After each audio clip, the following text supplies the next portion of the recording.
Good evening, ladies and gentlemen, and we are coming to you live from high above Torbert Field on the campus of Chambers Academy here in Lafayette, Alabama, for this first round AISA 2A playoff game between the East Region number 1 seed, Chambers Academy Rebels, coming in at 9-1, and the number 4 seed from the West Region, Autauga Academy Generals, coming in, we believe, at 3-6. We've got to check something about their record.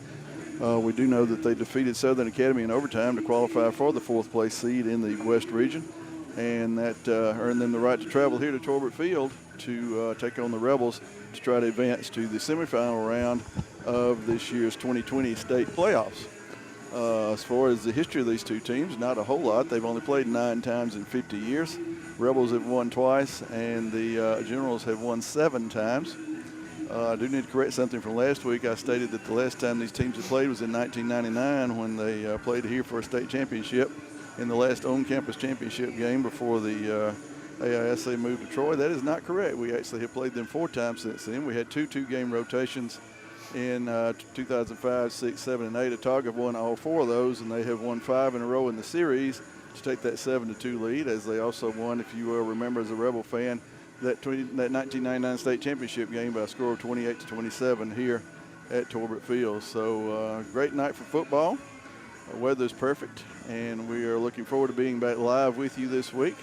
We are running a little short-handed as David is not with us tonight due to illness, but he is ably replaced by Kent Nelson, who helped us out when we were down in Lowndes. And you'll hear a familiar voice in the background tonight, too. Dr. Crowder is back with us as our PA announcer because Moose Mapp is under the weather as well. So that's enough from me.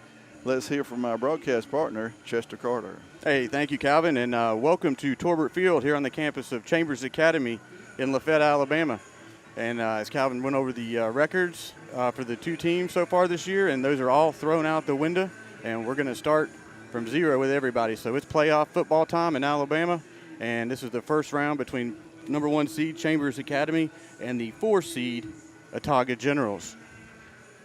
And if you don't believe records are thrown out the window, if you remember last year in the first round, number 1 Rebels played the number 4 seed Jackson Eagles, who were 4-7, and Chester, we darn near lost that game. Peyton Allen scored a touchdown to win the ball game with 4.7 seconds left in the contest to propel Chambers ahead of Jackson and into the semifinal round. So you don't take anything for granted in any kind of playoff round, and certainly shouldn't be taking this group for granted. They are the defending 2A state champions, the Autauga Generals. Yes, we typically see them down in Troy coming in after us the past couple of years in the state championship game. And it should be a good ball game tonight. Like Calvin said, the weather's perfect, highs in the upper 60s, and no rain in sight.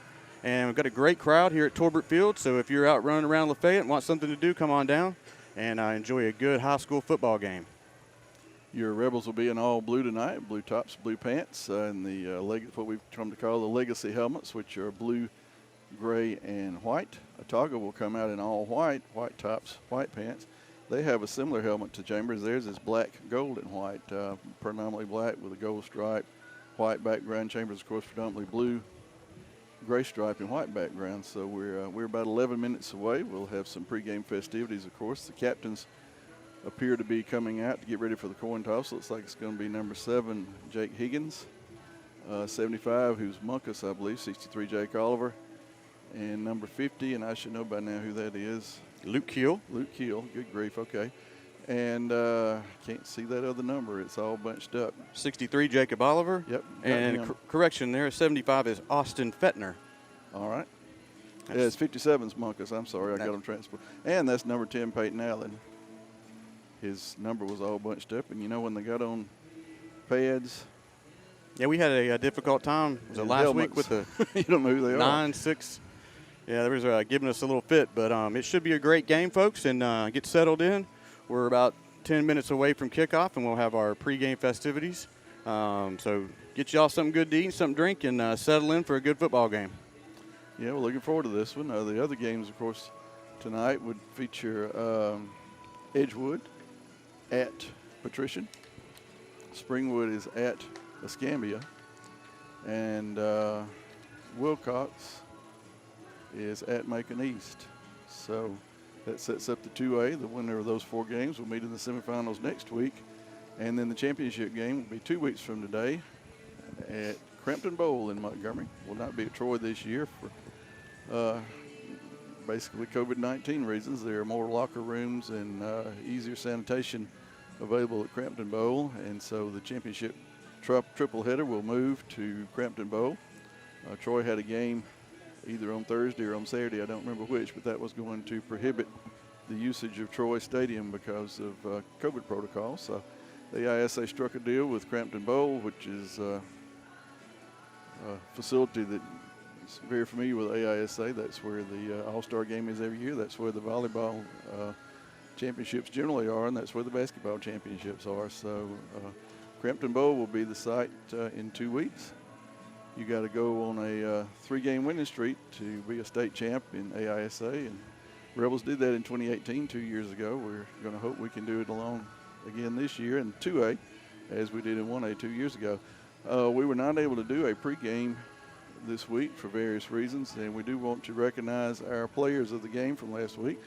Our offensive player of the game was Jordan Benbrook, over 200 yards rushing. Was in a situation down at Crenshaw where it seemed like nobody could tackle him and stop him or whatever. Defensive player of the game was Hayden Hurst, number 8. And the play of the game was the second half kickoff return by T.Y. Trammell down to the Crenshaw 20-yard line. And if you recall, the Rebels were only up 5 at that point in time. At the half, had barely averted being behind at halftime when the clock ran out on the Crenshaw offense.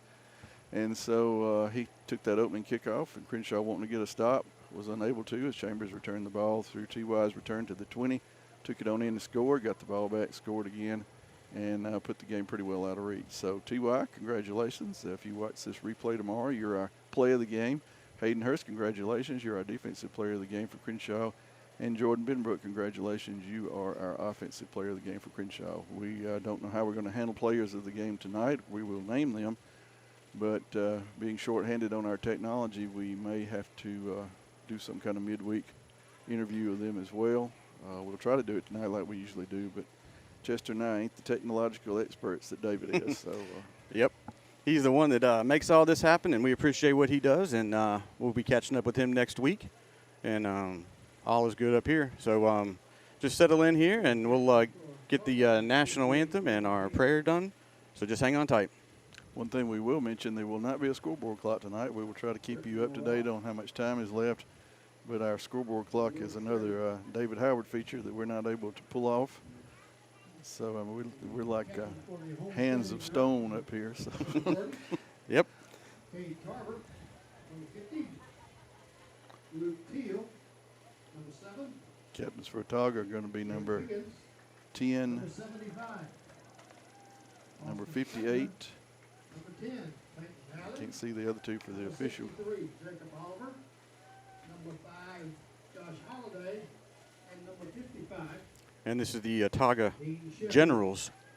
Believe I For folks wondering what their recognize mascot is, on this team. they have the helmets that look similar to Vanderbilt. Yeah, they really do. To see how the game They're begins. striped very similar to Chambers, but the logo is a lot like Vanderbilt. Has the A in the middle of the star instead of the V, of course. 10, 58, 8, and 6, I believe, are the captains. Chester, if you got a roster. Yes, sir. 10 is Will Trawick.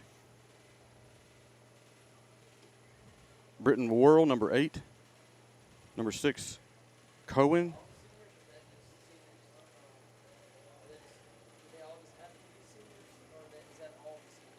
That's all seniors. And 58, Philip Head out there for the coin toss. 3 and 5. Okay, we were trying to figure it out. Autauga coach confirmed that the Autauga record is 3 and 5. They have had a couple of games that were canceled, including last week's game against Glenwood. Last week's game actually was canceled because of dear old Hurricane Zeta, which kept us from going live down at Crenshaw. As everyone exchanges pleasantries there at midfield, we'll see what the who wins the coin toss.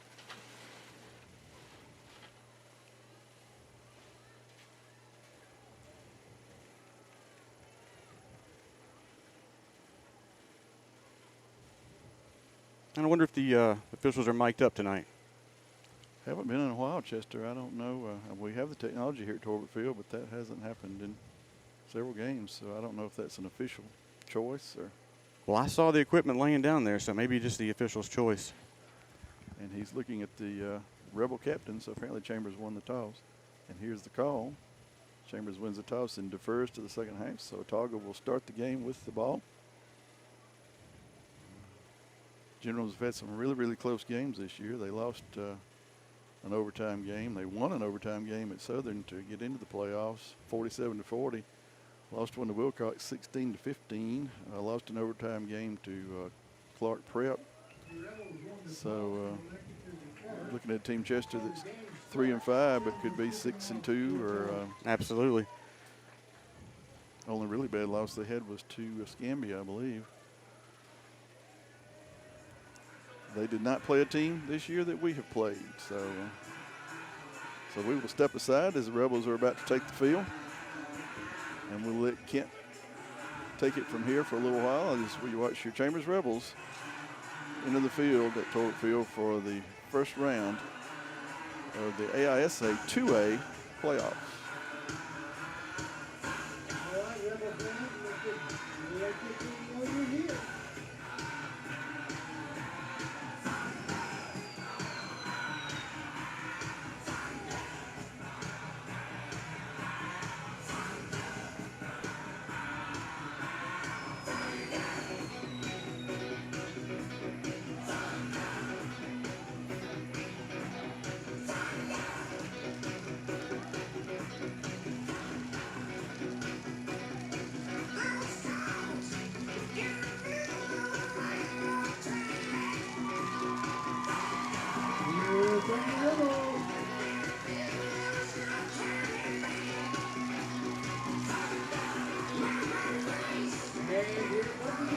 And out of the smoke and steam, Chester and fireworks thrown in. Come those Chambers Rebels. Yep. The Autauga Generals take the field on the other side. And number 54, Hunter Harmon, had the privilege to bring that beautiful flag out on the field. We're going to pause. I don't believe we're going to have the ragged flag ceremony tonight, so we're going to go directly to the prayer and national anthem.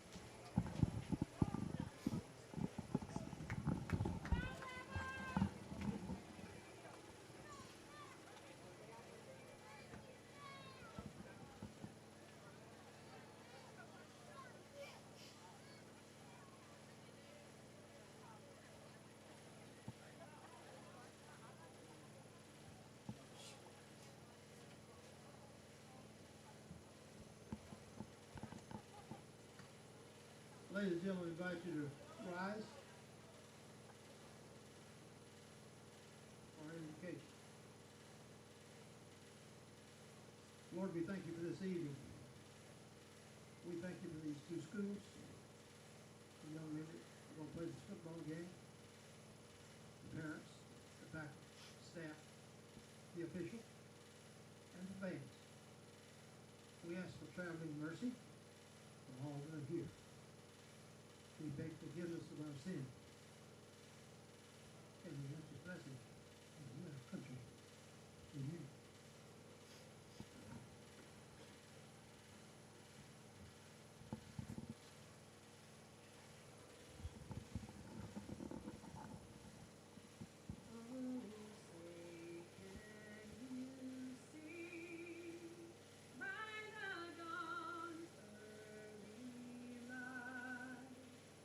So proudly we hailed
Thank you, Ray, with our anthem. Well, that was Miss LaRae Jackson. She always does a fabulous job singing the national anthem. We appreciate her doing that here at the home games. And of course, as we mentioned earlier, Dr. Crowder is doing our PA tonight. Dr. Judge Crowder, Judge Dr. Crowder. So he was the one who offered our opening prayer. Glad to have Dr. Crowder back. It's kind of like old home week when you hear that voice on the speakers, Chester. Yes, it is. And he is our 50-yard line sponsor every week. And we appreciate what he does for us. So thank you, Dr. Crowder. And we're about ready for a little playoff action, folks, as the teams take the field. The Autauga Generals will be starting off defending the south end zone. And a really good crowd out here on a nice Friday night, Calvin, to see this first round playoff game. Absolutely. Winner of this game will take on the winner of Patrician and Edgewood. Chambers wins. The winner of that game will come here. If Autauga would win, they would go to wherever the winner of that game was.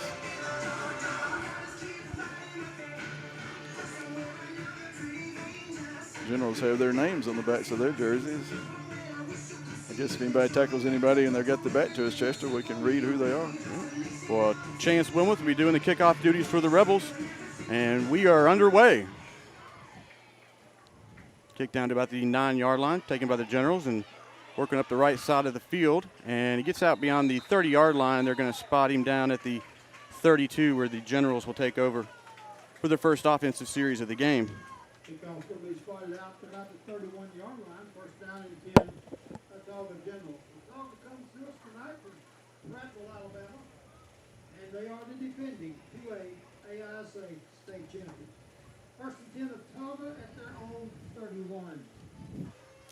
If you haven't guessed it yet, it's me again, darling. I don't know if you heard that, but Dr. Crowder just said, it's me again, darling. And it is. And here we go.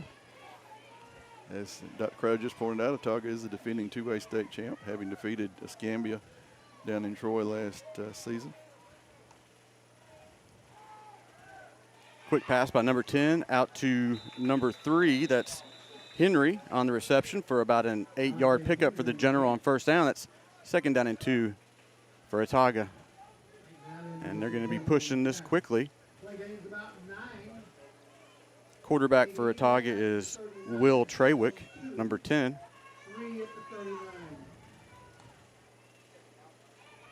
Quick handoff, met in the backfield, but gets loose out for about a 4-yard gain. That's enough for a General first down at the 43-yard line. Generals are coached by Coach Bobby Carr, who is sort of an AISA legend. Was the coach at Edgewood when they won that 70-some-odd games in a row, and he's won a couple of championships at Autauga. So a couple of AISA legends here tonight on the field, Bobby Carr and Jason Allen. I would think you'd have to consider Coach Allen a legend at this point, having been to 7 championship games at 2 schools, 6 at Chambers, 1 at Glenwood. So Trawick leads the Generals out of the gun, and just out the reach of number 11, Jarquez Banks, and pass falls incomplete. Target on that was number 3, Henry. There's actually 2 Henrys on their roster for the Generals, Caden and Aiden. Smart money says they might be twins. Possibly.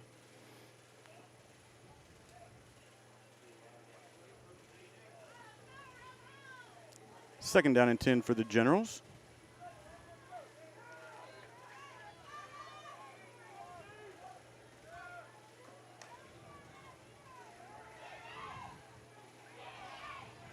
Quick pass out past the 50-yard line into Rebel territory. It's going to be close to a first down. Yeah, I think it's going to be a tad short. Yep. Speaking of twins, happy birthday today to Lizzie and Shelly Keebler, members of the class of 20. They were cheerleaders here at Chambers last year. Shelly, a student at Alabama. Lizzie, a student at Auburn. Go figure. Could never tell them apart. Quick handoff to number 8, right up the middle. That is Britton Warrow for enough for a first down for the the Generals. Guess you can tell them apart now. One's got on red and white, one would have on orange and blue. Yeah, now good. Well, they spot the ball at the 44-yard line.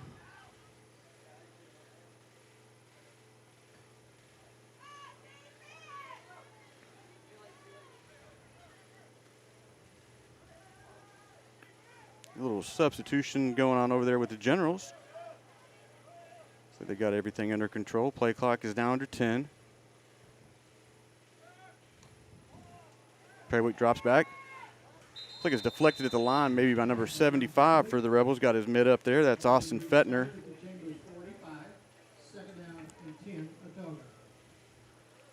Second set of downs in a row that the first down pass was incomplete. Last time the Generals had a running play that got it down to 3rd and short. Let's see what they do here.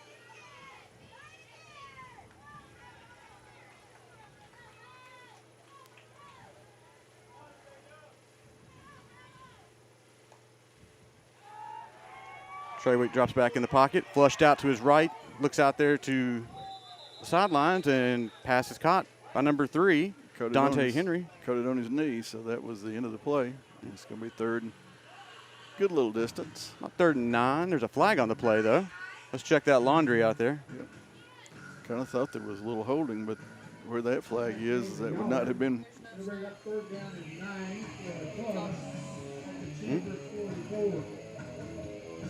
That would not have been where the holding that I thought I saw would have taken place.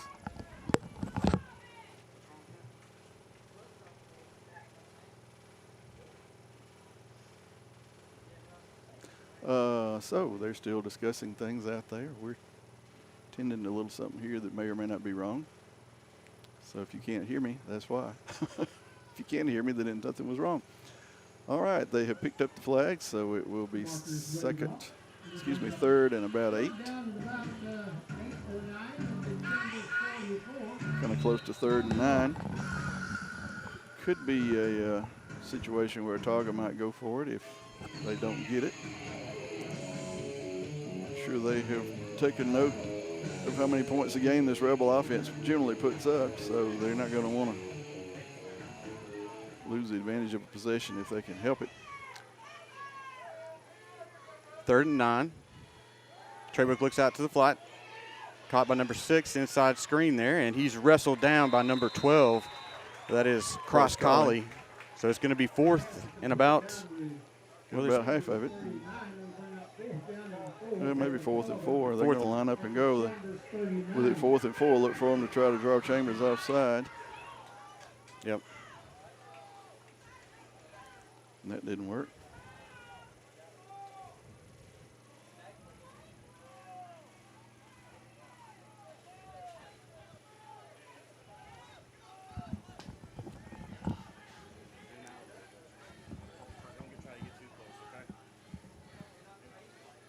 All right. Well, and Autauga's taking a timeout. Coach Carr was not real happy over there. I think he had a play called and was thinking they were going to run it, and maybe they weren't thinking they were. So again, we thank Kent Nelson for filling in for us this week during the absence of David Howard. Kent's helped us out once before when we were down at Lowndes. During this timeout, Chester's going to do a little advertising. Well, let's see if we can get one rolling here. Well, I might want to do just a verbal. Well, we'd like to thank game sponsor tonight would be Lafayette Heights Baptist Church. And the touchdown sponsor for tonight is Soul Shine Coffee. And we appreciate both of those institutions for sponsoring Rebel Athletics. Lafayette Heights under the long-term leadership of Reverend Paul Howard, who's been there a number of years. I wouldn't want to hazard a guess how many, because I might either insult him by saying not enough or embarrass him by saying too many. So, Brother Paul, the community of Lafayette appreciates you and what Lafayette Heights means to the entire city of Lafayette and the East Liberty Baptist Association. And here we go, 4th down. Huge 4th down. 4th and 4. Offense really spread out for the Generals. Perrywick drops back, getting flushed by Jacob Oliver, and He finds the edge and gets out to about the 32-yard line. That should be That will be a first down. enough for a first down. Out of bounds just inside the 35. This will be enough for a Autauga. Had him wrapped up. Well, not really wrapped up. They had him cornered, and he used his legs and got out of it. And so the Generals' drive continues. There are 9 minutes left in the first quarter. Again, our scoreboard camera is not functional tonight, so we'll try to keep you up to date time-wise. 9 minutes and 3 seconds. And clock will start on the snap.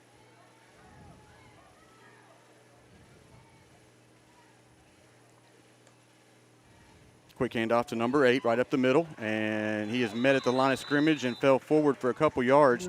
That was number 63, Jacob Oliver, on the initial hit. Got about 3, maybe 4. Right at the 30. Yep, just inside. Eating a lot of time off the clock, which is one way of keeping the Rebels in check, is keep the offense off the field. We saw in Troy last year, Chester, that was the strategy for the Southern football team, and they held the Rebel offense to 8 points. About the only way to stop them is to keep them on the sidelines. That's right. Quick read, and pass is incomplete. Quarterback decided to take the pass option on that, and Official looked up and saw a ball hit it right for him, and he was able to duck, but I'm not so sure he didn't sort of alter the perception of the ball for the receiver, who could not hang on to it. 3rd down and 6 for the Generals, just inside the 30-yard line with 8 minutes and 12 seconds left to go here in the first quarter.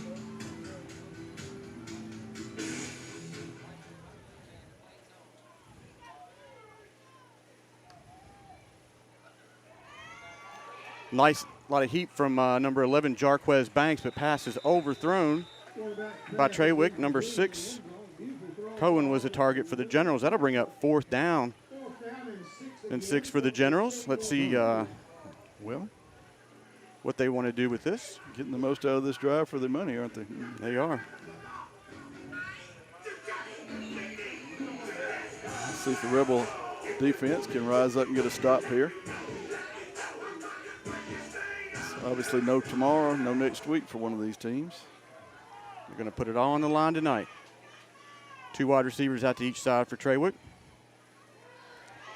Nice heat by number 30.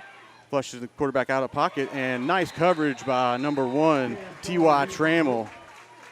And the ball will turn over to the Rebels.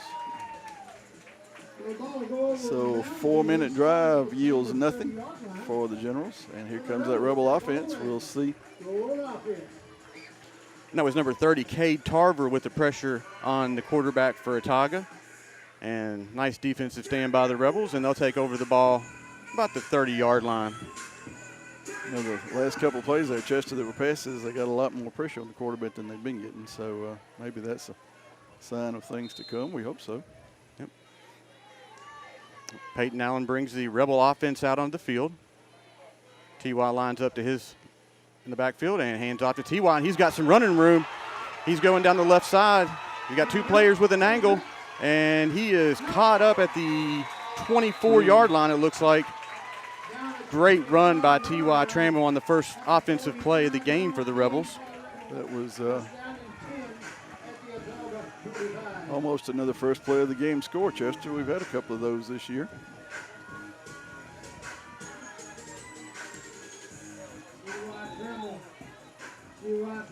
Rebels ready to go. Chain gang not quite set, so the official will stop the clock. There's something he's not super happy about. I don't know what it is, but the one of the officials was all the way down in the other end zone. I think he dropped something back there. It might have been the 25-second play clock button. I don't know what he dropped, but he just sort of was like down in the other part of the field. But now he's where he's supposed to be. Well, here we go. 1st down and 10. Maybe he dropped his whistle.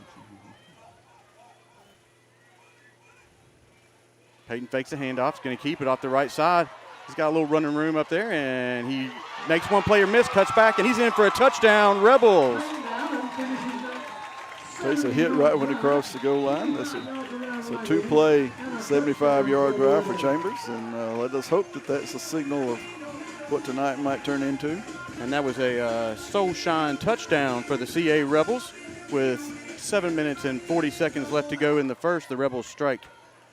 That was a 24-second, 75-yard two-play drive. Wow.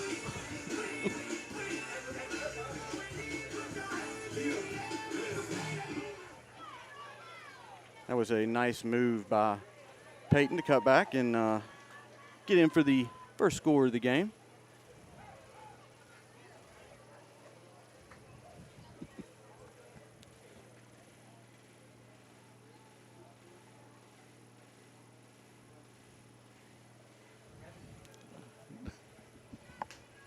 All right, Rebels are lined up to go for two. Had a general shaking up on the play. I think it was actually the young man that made the tackle. And he's able to leave on his own power. A little high snap. Peyton tucks it and he walks it right in. And the two-point conversion is good. And with 7 minutes, 40 seconds left in quarter number one, it's your Chambers Rebels 8 Quarter number one and your Autauga Academy Generals 0. will be We are aware of some technical issues with the camera. We're going to work on that. Thank you all, for you folks that have texted and let us know. That's the only way we find out things. So we're going to see what I think we had something that wasn't quite tight enough.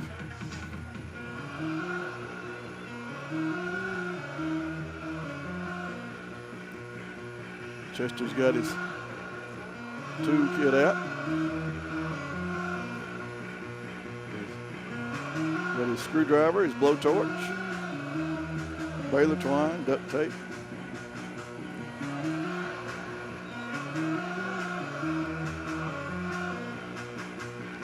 We know right now we're working with it to adjust it, so please do not adjust your television set. Chester's back with us. Chester, I told him you had your blowtorch and your hammer and your screwdriver and your duct tape. yeah, we were doing a little bit of work there. One of the mounts to that camera was getting loose. So we tightened it back down and back for some action. And here comes Chance.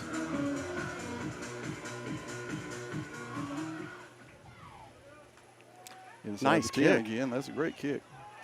Down to about the 6-yard line and met out about the 22 by number 14. That's Hunter Burdett. Mm-hmm. Hunter Burdett on the tackle. number 6 for Autauga is out to about the 27-28 yard line.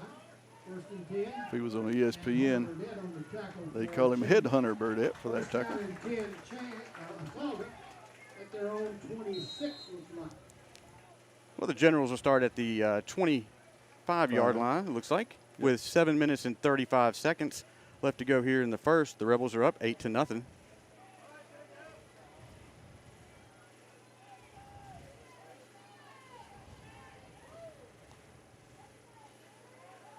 Little play action. Treywick drops back and target number 5 over the middle. Good coverage by number 8, Hayden Hurst.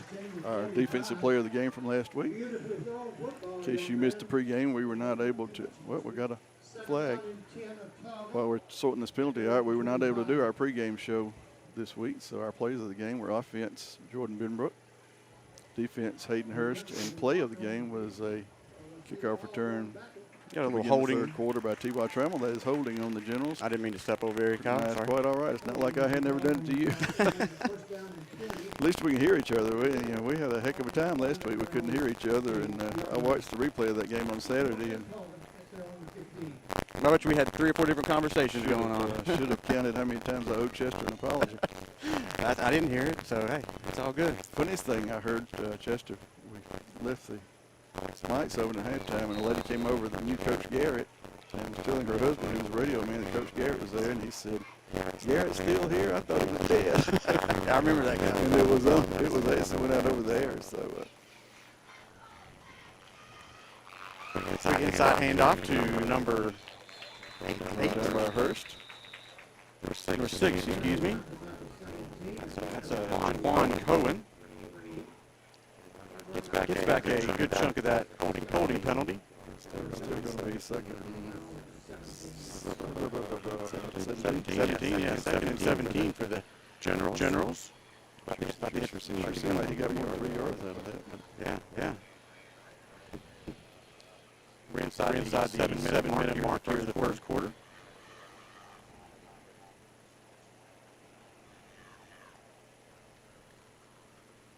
Another inside handoff, snuffed out at that line by 3 Rebels, Kate Carver, alongside Jacob Oliver, and 57, Braden Munkus.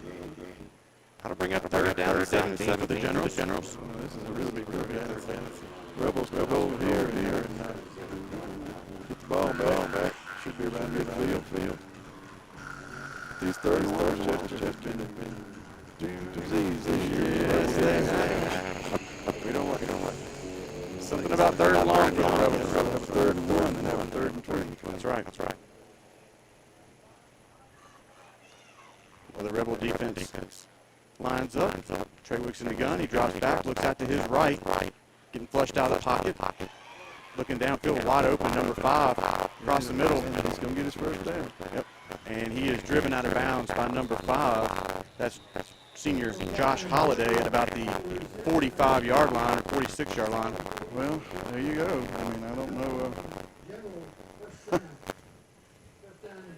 what it is about those third and longs.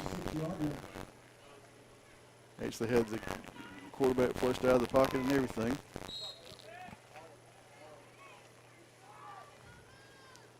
But we shall see. This general offense is slow and steady. They've already used a minute and a half and basically just got 1 first down. So they're plodding along. You can see how they have 16 to 15 games.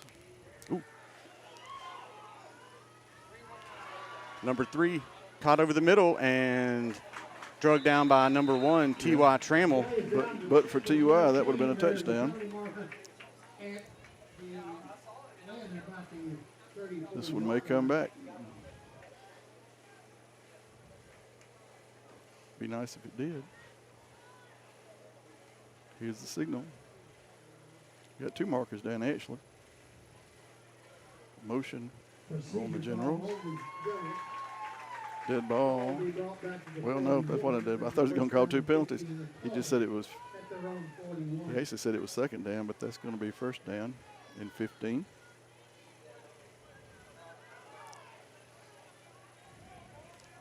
I guess just both of them saw it. Huge penalty.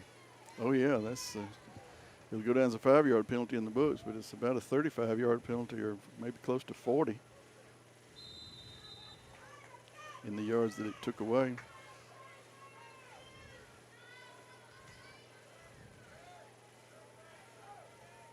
First and 15.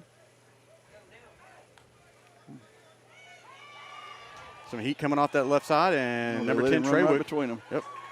He gets out past the 50-yard line and down to the 48, tackled by number 30, Cade Tarver. They obviously have a mobile quarterback like we do, and flush him out of the pocket, he gets kind of dangerous. It's going to bring up about 2nd and 5 for the Generals, just inside Rebel territory. Down to 5 minutes here in the first quarter. And again, they do not get in a hurry.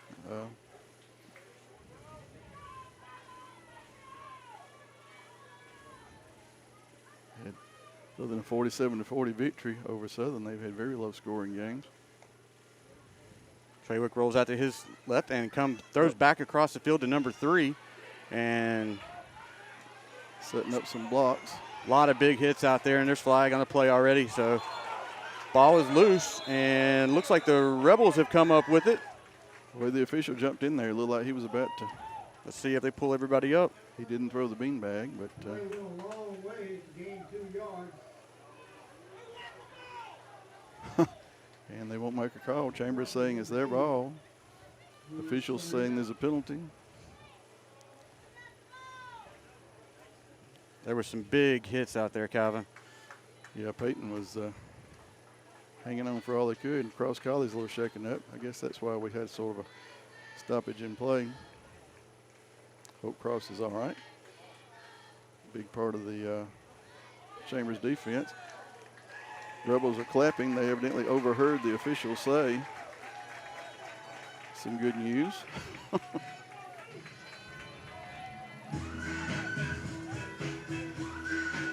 Offense is taking the field, and we still have no signal.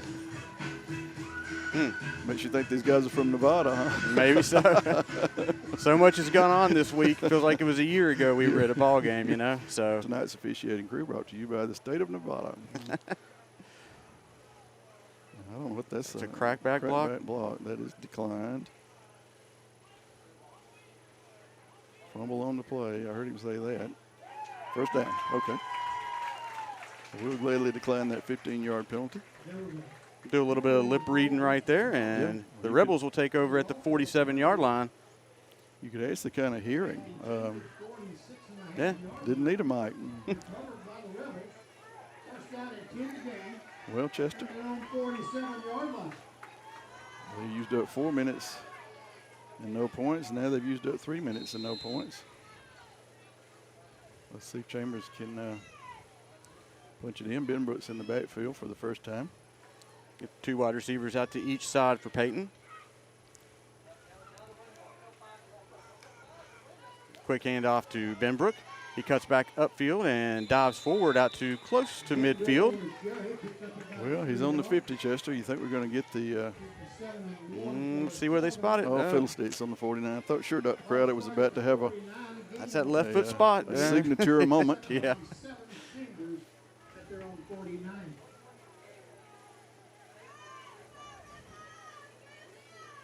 Well, that's the first play of less than 10 yards.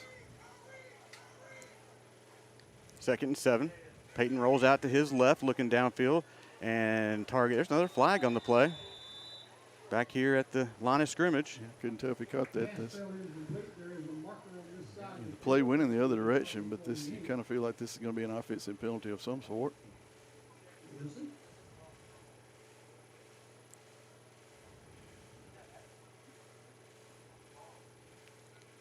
Ineligible receiver. Still second down. It'll be second and about 12.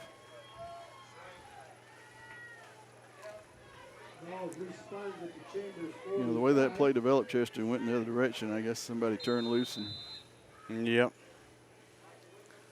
Well, so here we go. 2nd and 12 or so. Yep, 2nd down and 12. Just about the 45-yard line. Benbrook's in the backfield with Peyton. Really tight formation here. Whoop. Well, let's go with 2nd and 17. A little bit of motion there by the Rebels, and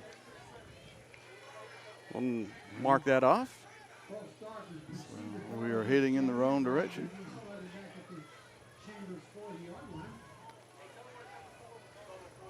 You know, if it's 1st and 17, you'd feel pretty good. 2nd and 17 is certainly doable with this Rebel offense, but not a good time to be sputtering when you have converted a possession.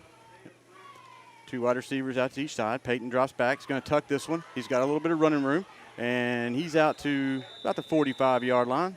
Shoestring tackle by the Generals. About 3rd and 11.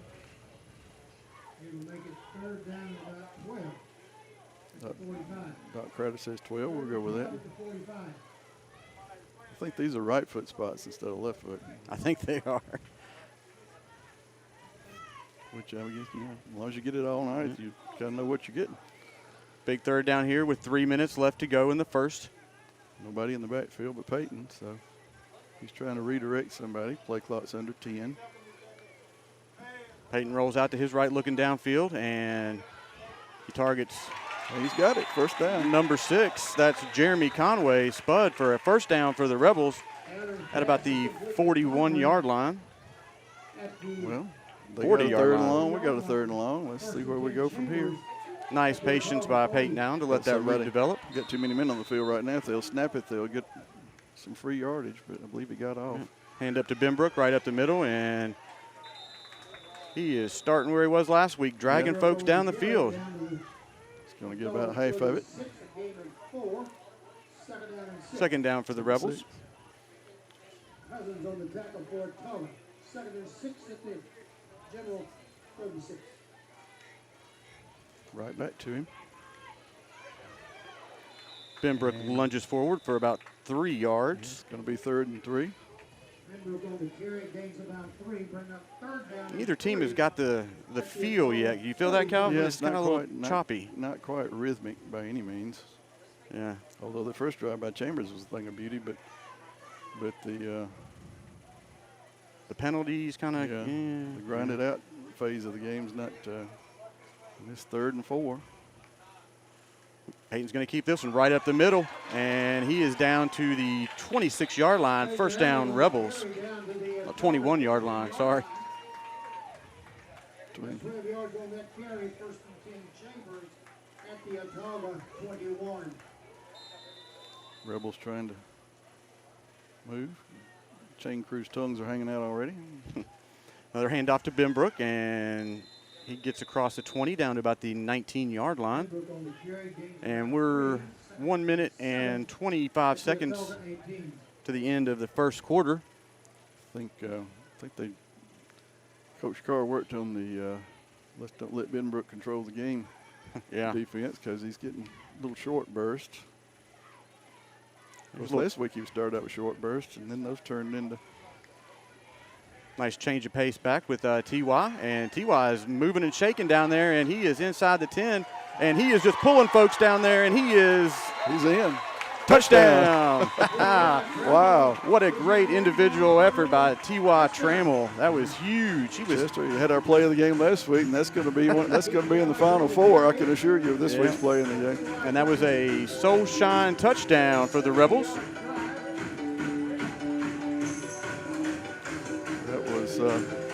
That was sheer effort and determination. Yes, that was. That was incredible.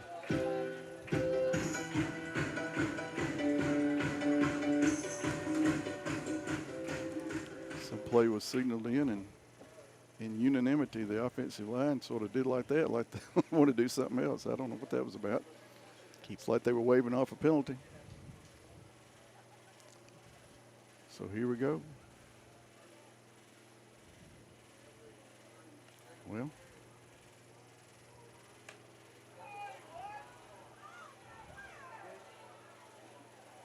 what's going on? Well, I'm not real sure. Quick handoff to Benbrook, and he lunges forward. We'll find out.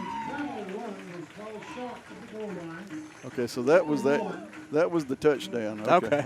All right.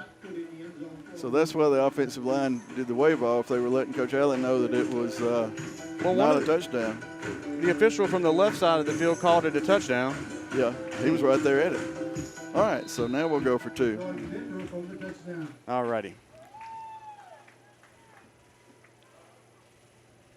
It's a shame for T.Y., but hey, he got it. He definitely got that place set up. Hand off to Jordan. Whoops. And well, he didn't fall. Nope. He kept his balance, but he's not going to make it. Just fell short on the 2-point conversion. So with 51 seconds left to go in the first quarter, your Chambers Academy Rebels are up 14-0 against the Autauga Generals here in the first round of the 2A playoffs. Was good athletic ability by Benbrook there to stay up, but by that point in time, his opening had closed on him.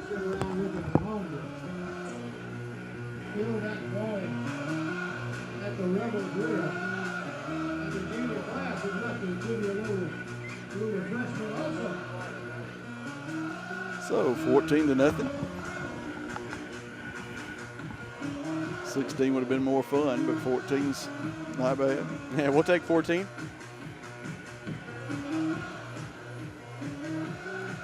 And number 22, Chance Wilmoth, is still doing the kickoff duties for the Rebels. The Generals have 2 deep, back about the 10-yard line.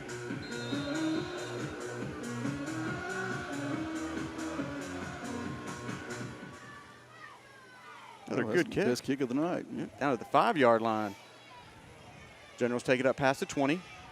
Out to the 30, and he's got some running room down that side, and he is tripped up at, I don't know where he went out. They're going to call him about the 48. Wow, almost midfield. Yeah. Good return by the Generals. Didn't look like he got that far.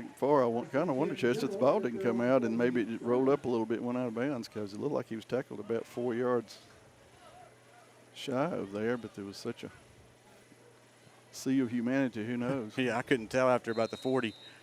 With 40 seconds left to go, though, in the first quarter. It took 11 seconds. General offense in good field position. They've been close on some long passes. You got to figure they're going to keep trying that until they get it right. Oh, yeah. Hand off to number 8 to the left side, and he's got some running room for about a nice 5-yard gain there on first down. So that should be the last play of the first quarter. Yeah, unless they want to run another one, they don't have to. Chain crew will be a happy campers, because they'll just flip around. Yeah, they're just going to let this one run out. Well, there's still an opportunity, Chester. Here they come. 7, 6. Looks like they're going to try to sneak one in here. 4, 3, 2. That was kind of unusual. Yeah. Well, after one quarter of play, the Rebels are up 14-0 against the Autauga Generals, and a decent showing there for the Rebels. Some nice runs out there, and now we can do some words from our sponsor. Yeah, we got a second here. We'll take a word from our sponsor.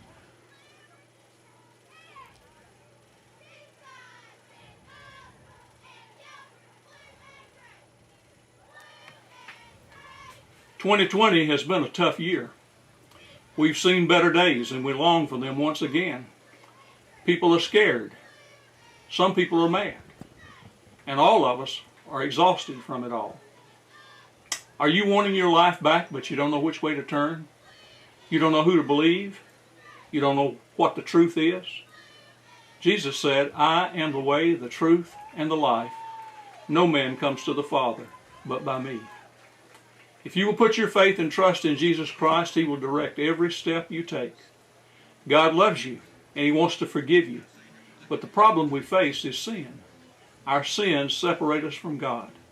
Jesus took our sins to the cross, and if you're willing to trust Him as your Savior and ask His forgiveness, God will forgive your sins and heal your heart. Just pray this prayer. Dear God, I've sinned. I'm sorry for my sins. Please forgive me. I believe that Jesus Christ is your Son, and I want to trust Him as my Savior, and I want to follow Him for the rest of my life. Thank you for hearing my prayer. In Jesus' name, amen."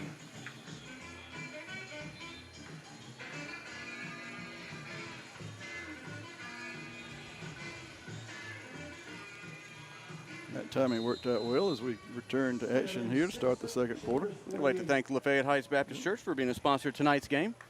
And we have information from the First Lady of Lafayette Heights that Brother Paul has been at Lafayette Heights for an amazing 33 years. So That is amazing. Thank you, Miss Donna, for that information. Yes. And Chester, I would say that was reliable. Yeah, that is some reliable information. Some good folks right there. Oh, yeah. I knew it had been a long time. When I was in high school, they were at Jackson Memorial, but I knew he had been there a good while. Just couldn't quite remember. Well, that's third down and about 6 here for the Generals. Just inside Rebel territory at the 48-yard line. A lot of offensive personnel changes for the Generals. I think it's a lot of just And some I eye think, candy. They're going to Timeout. have to take a timeout because play clock was running out. So Don't know if that was just eye candy or. I don't know either, but it cost them a timeout, so they'll have one left. They've taken two. Took both in situations where they were about to lose the play clock.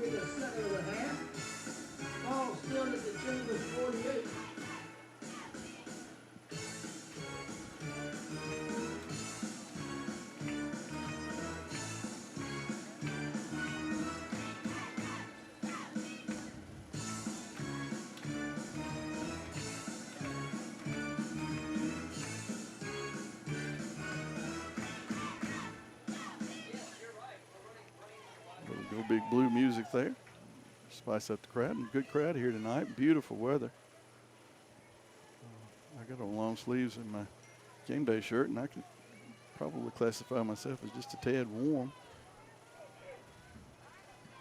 3rd and 6, Autauga at the Chambers 48. Well, big third down for the defense. 3 wide receivers stacked out to Treywick's left. He will play action, drops back in the pocket, looking down to the middle of the field, and they're going to say he caught that at the Yeah, 20. the official who was behind the play signaled the catch. Yep. Down to about the 35-yard line. That's enough for a general first down. And I'll be honest with you, it looked like he did catch it. It was, Complete to the Chambers official was 35 obscure, yard but line. nobody jumped up and A gain of 13 and Autauga first down. went into histrionics when it was called Chambers complete. 45. So here come the Generals again. Rebel defense is held on 2 drives inside their own territory. This will be the 3rd. Of course, both Rebel drives have ended in touchdowns. Quick handoff to number 5 up the middle. Met right at the line of scrimmage by a couple Rebels. And You know, their line, Chester, is really moving the Rebel defense. Jacob Oliver. They get the ball, and they've got 5 yards gained before anybody really gets their hand on them. So Yep. almost looks like they could run the ball every play and sort of grind it down the field. They've found themselves in an early 2-score hole. But they've, 2nd and 5 for the Generals. so far the running game has been more of a staple. Quarterback number 10 keeps it, and he is wrestled down by number 12. That's Cross Collie on the tackle. It's good to see Collie back in there. It's going to bring up a 3rd and pretty short. Quarterback keeper around right in. A little bit more than a yard. 27. We'll call it 2. Yeah, certainly this would be a situation where they've got 2 plays to get it. And the way their offensive line is moving, folks, you almost wonder if they wouldn't waste a play here and see what they could do downfield, because you know the Rebel defense is all bunched up. Yeah, they're going to pack the box with everybody. Quick handoff to number 5, and he has enough for a general first down. Yep. Chester, that just looked painful. Yep. That's Aiden Heiler on the carry for the Generals, and Everybody from both teams was in on that. yeah, they were. That pile up. It's enough for Autauga. And once again, they're just kind of grinding the ball, which if they could get a stop and Yeah, the keep first, grinding, they could be right back in the ball game. yeah, the first quarter they were airing it out, and now second quarter here they're just grinding on the ground. They got a good-sized offensive line. That left side looks pretty beefy over there. Yeah, well, oopsie. I think Coach Allen took a timeout then. Yep, timeout on the field by the Rebels. Saw something he didn't like defensively. Timeout. Chair. And while we got another timeout here, we'd like to have a word from our sponsor, Lafayette Heights Baptist Church. I heard a story about a man who got lost while he was out driving in the country on some dirt roads. He reached for his map and accidentally drove off the side of the road into a ditch. Though he wasn't injured, his car was stuck deep in the mud. So the man walked to a nearby farm to ask for help. The farmer pointed to an old mule standing in the field and said, "Warwick can get you out of that ditch." The man looked at the decrepit old mule and looked at the farmer, who just stood there repeating, "Yep, old Warwick can do the job." The man figured he had nothing to lose, so the two men and the mule made their way back to the ditch. The farmer hitched the mule to the car. With a snap of the reins, he shouted, "Pull, Fred! Pull, Jack! Pull, Bill! Pull, Warwick!" And with a great sucking sound, that mule pulled that car right out of the mud. The man was amazed. He thanked the farmer and he said, "Why did you call all of those names before you called Warwick?" The farmer just grinned and said, "Old Warwick is just about blind, As long as he believes he's part of a team, he don't mind pulling. When we work together, we can achieve amazing results. You are needed in the family of God. You're always welcome at Lafayette Heights Baptist Church. Sunday school begins at 9:30. The morning worship service starts at 10:45. We would love to have you as our guest this Sunday. And thank you, Lafayette Heights Baptist Church. And we're back to live action here on first down, and the Generals are moving the ball down into the red zone. You know, this is their deepest drive in Chambers territory. Quarterback back to pass. The pocket closed in on him, and he skied it out of there again. He actually backed up. He was probably headed down to where it had been about 2nd and 4 or 3, and he backed up to try to see if he could get a cut, and I got run out of bounds. So it's going to be 2nd and 5, and the officials are waving to stop the clock. I think what happened there, Chester, the ball carrier went out of bounds and the clock didn't stop, which last week was kind of a standard procedure. Well, during playoff games, the clock's managed by an official. So from the AISA, yeah, supposed AISA. to be. I went down and talked to the crowd earlier. There was no one down there then, but I don't know what he's like. He's talking to Coach Allen, but he's doing it from midfield. So I guess he was telling him how much time to put on the clock. It says 9:03 right now. We'll see what it evolves into. Did you ask the clock be reset? I think they're trying to get it set to 9:15. Well, now we're on 9:16. They'll split the difference, I guess. Yeah. 9:16.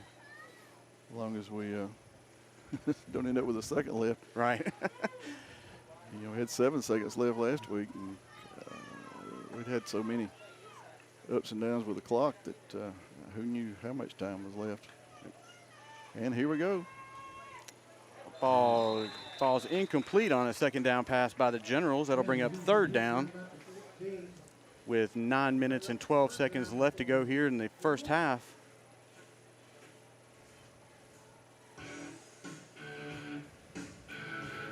Again, it seems they've seen something in this Rebel defense that makes them think they can run. I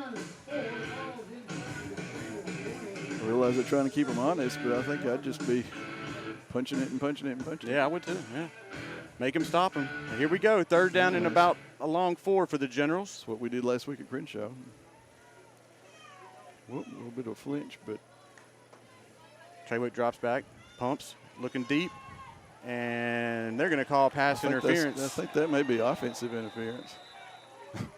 Looked like he pushed Peyton away from him. But Peyton's complaining, so. I mean, what I saw was a non-catchable ball, and a receiver pushed Peyton away, but I did not see what happened before that happened. So. Yeah. And here's the call, and it's going to be against Chambers. It's going to be half the distance and a 1st down. And Autauga's by far their deepest penetration down to the 9. 1st and goal at the 9. Yeah, 1st and goal. Speaking of having your back to the wall. We'll play action, and Peyton about jumped that one and got it off. I think he started running downfield before he got that ball secured. Yeah, that was, well, they threw it so hard. Yeah. He was trying to just sort of force it through an eye of the needle and get it into the end zone. And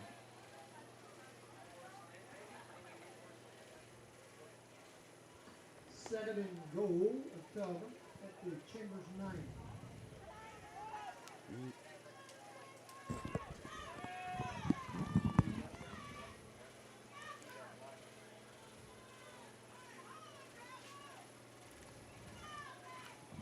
I think you'll see a run here the way they got the formation. Well, maybe not.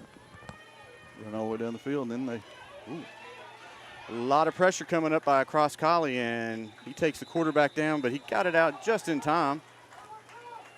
Incomplete pass. That'll bring up 3rd down. Goal. Yep, 3rd and goal. that was almost a major distance loss there. Chambers 9. A lot of heat put on there by number 12, Cross Collie.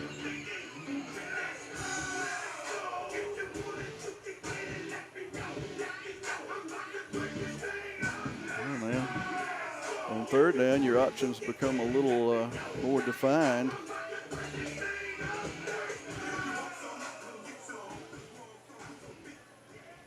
The Rebels are, Man, we have to get the defense set. yep. Generals come out quick out of the huddle. Treywick drops back, going to the corner, Wow, that's a long pass. and he's out of the back of the end zone. Incomplete pass. That'll bring up 4th down and goal with 8:49 left to go here in the second quarter. Had to look out the window to see what happened. That pass would have brought rain on a cloudy night. It went way up in there. Well, looks like they may attempt a field goal. That's interesting. Field goals are as rare as 1953 Edsels around the AISA.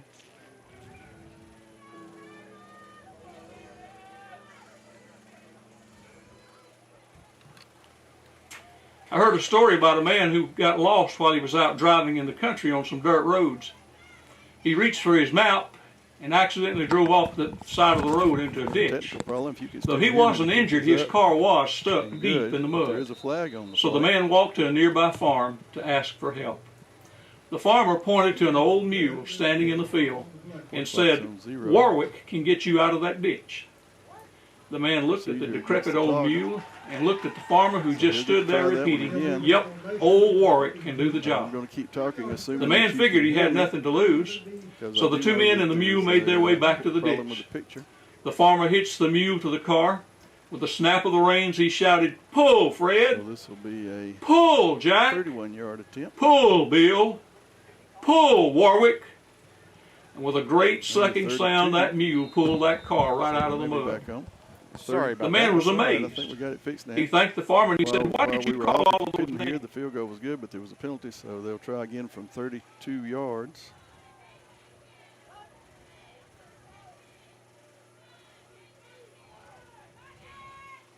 They got that up, and And that was good. So wow. that didn't bother him. Big leg by the kicker there from Autauga. Calvin goes on the board with the field goal. And your score is Chambers 14, Autauga 3, 8 minutes 39 seconds until the half. Rebel offense has had the ball twice and scored twice. Autauga's had it 3 times and scored once. Autauga 3. Rebel defense stiffened there from a 1st and goal at the 9 to a 4th and goal at the 14. But it won't be a shutout tonight, so let's see if this offense can respond. Get up anywhere from 20 to 22 to 3.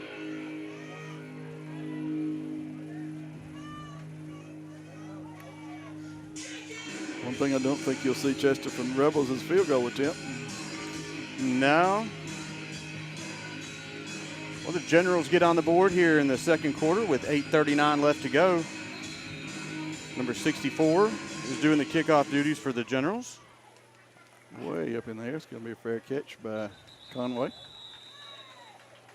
The Rebel offense will take over at about the 27-yard line. Conway at about the Chambers 28-29-yard line. Rebels are Down in 10, Chambers at their own 28. 72 yards from pay dirt. We've had a 175-yard two-play drive. Had about a 54-yard multiple play drive. Really didn't keep up with how many plays that one was. Here comes the typical Rebel formation. 2 wide receivers out to each side with Jordan Benbrook in the backfield. Peyton throws out to the flats to T.Y. He's got some running room out there, and he's about past the 30, 35, and making Generals miss left and right. He's going to have a first down. T.Y. Dremel out to about the 40-yard line. It'll be a gain of 3 yards to 39. Play games 11. You don't need but 10, so it's a first At their down. own 39.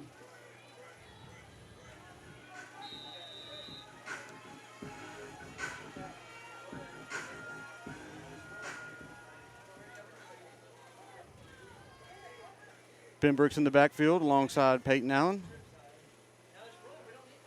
Gavin Kite's in motion, and Peyton throws it out to the right side and hits Conway, and Conway's making Generals miss again, and he gets out for a nice 6-yard gain out to the 45-yard line. Set up 2nd down and 4.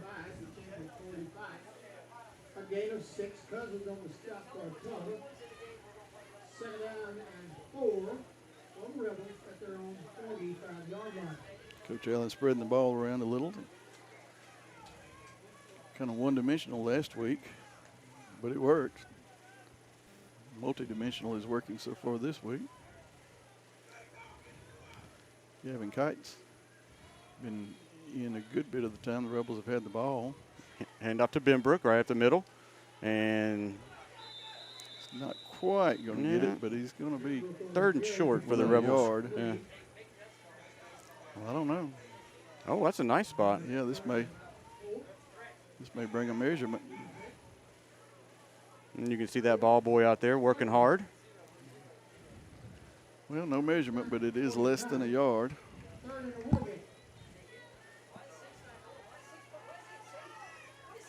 Defense is stacked in the middle, and Peyton's going to take it to the outside. Peyton's out past it down to the 28-yard line. Big run by Peyton Allen. That's enough for a 1st down for the Rebels.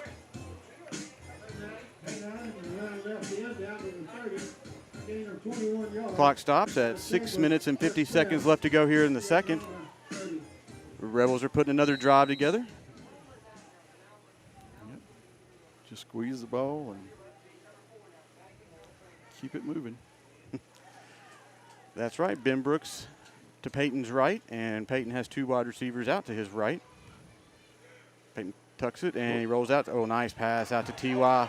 in the flat. He's down to the 20, and There's there's going to be a hold. Yep. A lot of laundry on that one. Came from 2 spots. Conway got tangled up with a defender. More than one official saw it.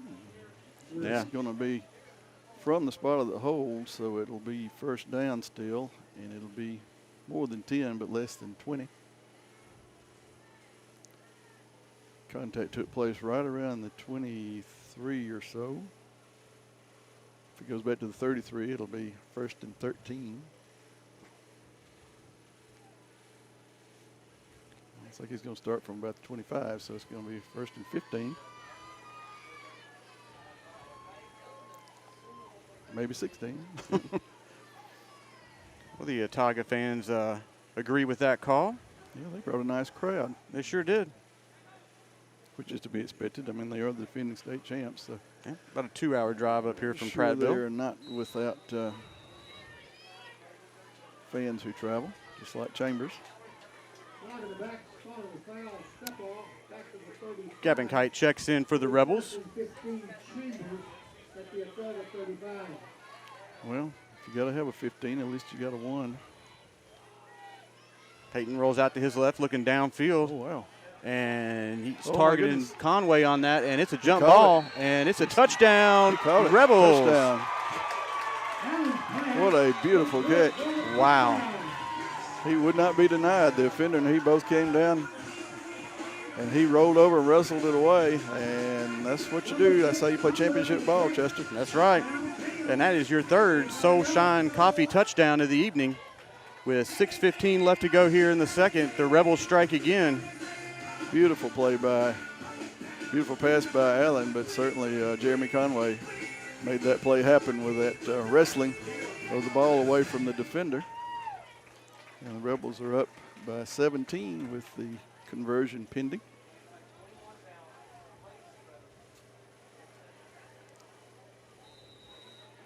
Holiday checks in. Might indicate he's going to be a part of this play.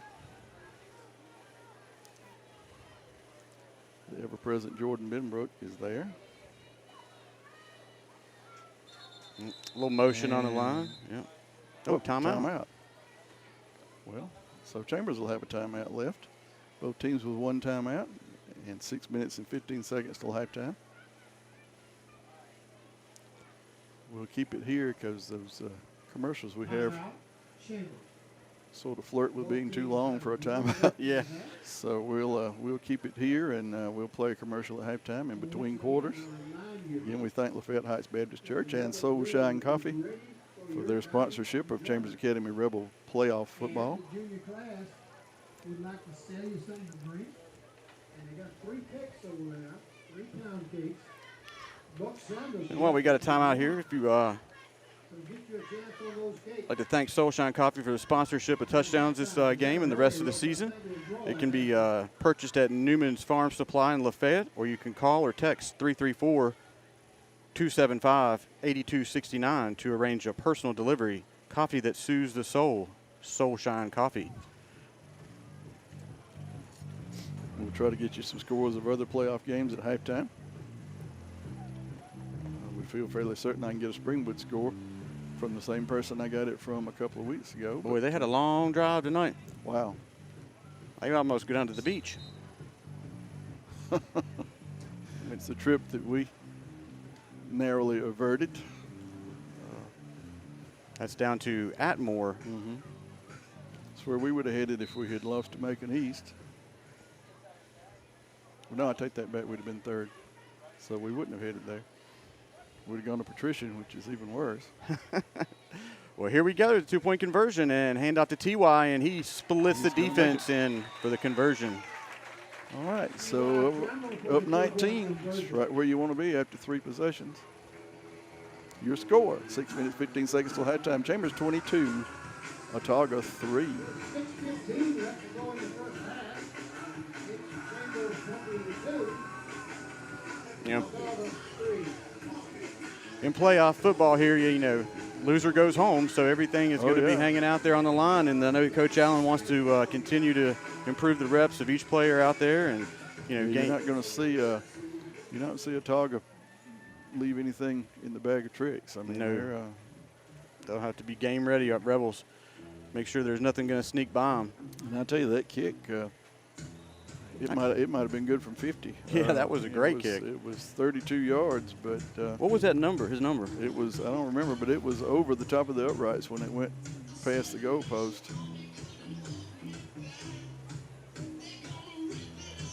We'll have to catch his number again.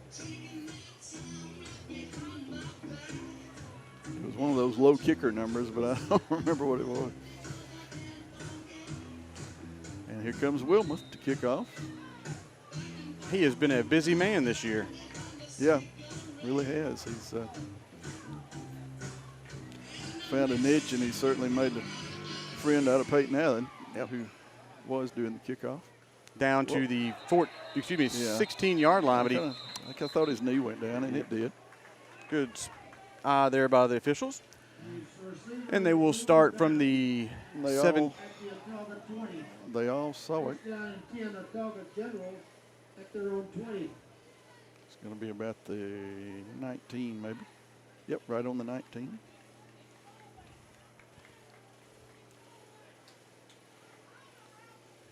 Got a little grass stain on his knee, maybe. He almost got it clean. And the Generals have a ways to go. If they do their usual methodic drive, they will likely expend the remainder of the quarter. Number 10, Treywick, is still in there at quarterback for the Generals. Fakes a handoff and looking to his left. And he targets number 1, and there is no one around. Wow, that kid was wide open. And he's tackled by number 8, Hayden Hurst, at the 45, 46-yard line. First down for the Generals. About a 30-yard completion. 25 yards on the first down. He had no one around for. Yeah, I don't know. I don't know whose responsibility that was, but that was one of those, you take him, no, you take him.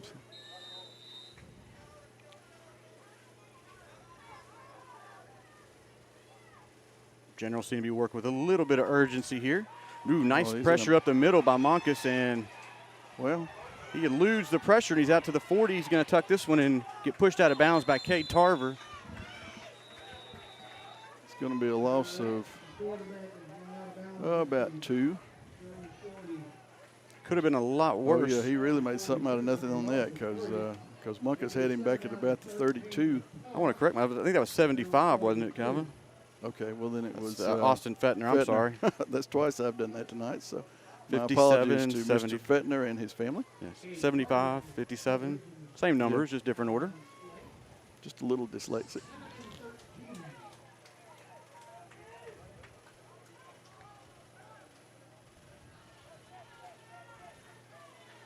Second and 13. Generals have come out of here passing on this drive. And they're going to get a motion on this, so whatever happens will not matter. Yep. This is going to go for a touchdown, but the receiver who caught the ball went in motion too early.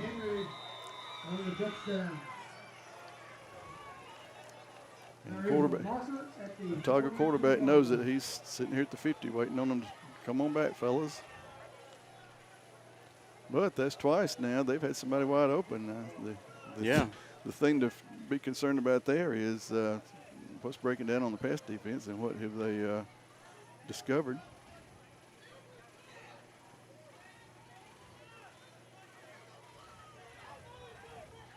I actually saw that motion, so I felt like there was going to be a flag. Illegal shift. Yep. So that will make it second and about 18, but it's kind of terrible break for the Generals and the official and the coach over there having a few words. Well, I mean, Chester, I don't see every penalty happen, but I actually saw that one. That happened right in front of the back judge. I mean, he went in motion, went up and cut to the right before the snap, and I mean, you can't go forward. So I ain't all that on officiating, but I saw that one. And they got us right where they want us with long yardage. Yeah, second down and we're doing what, second? 18 or so. 18, 17 on the Scoreboard board. says 17. Here we go. 5 minutes and a half. 2.5. Another number 5, the guy in motion, and again. he is wrapped up by number 5, Holiday, and finished off by Peyton Allen and Cade Tarver. All of a sudden, the Rebel defense is getting gashed by the passing game. Somebody's not reading the coverage right. And here the Generals are right back at the 34, trying to cut the Rebel lead down to 2 touchdowns.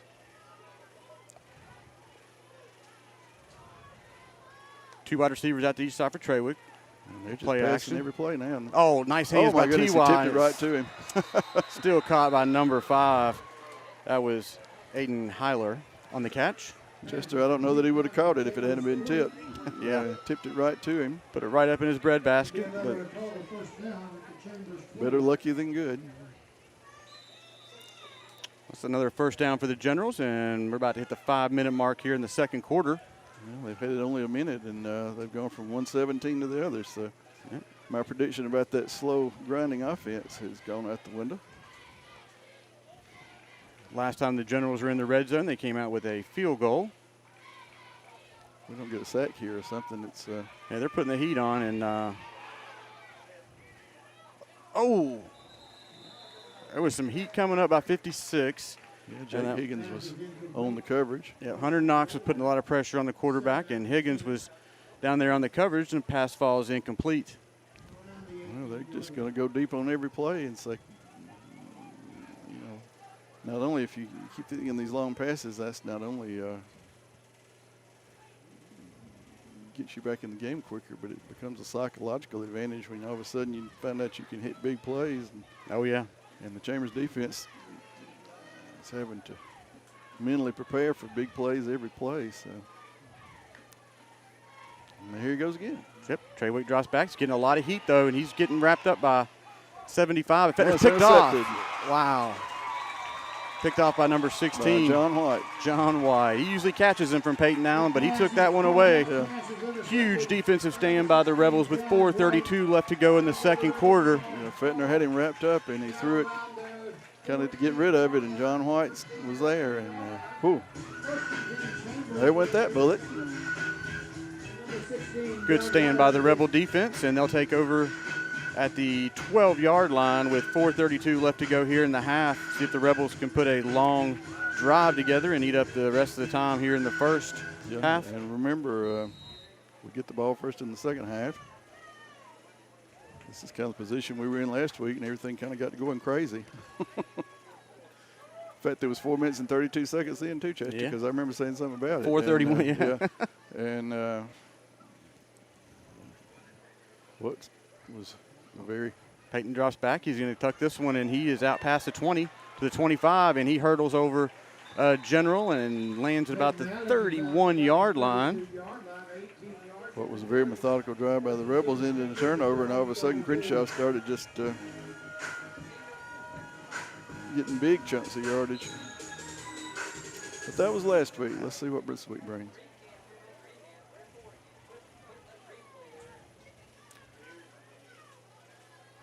Benbrook got a stoppage of play here. Yeah, that's going to cost us 5. That was kind of the same thing that Autauga did on their touchdown. Mm-hmm. Somebody moved a little early. First and 15. Last first and 15 resulted in a touchdown.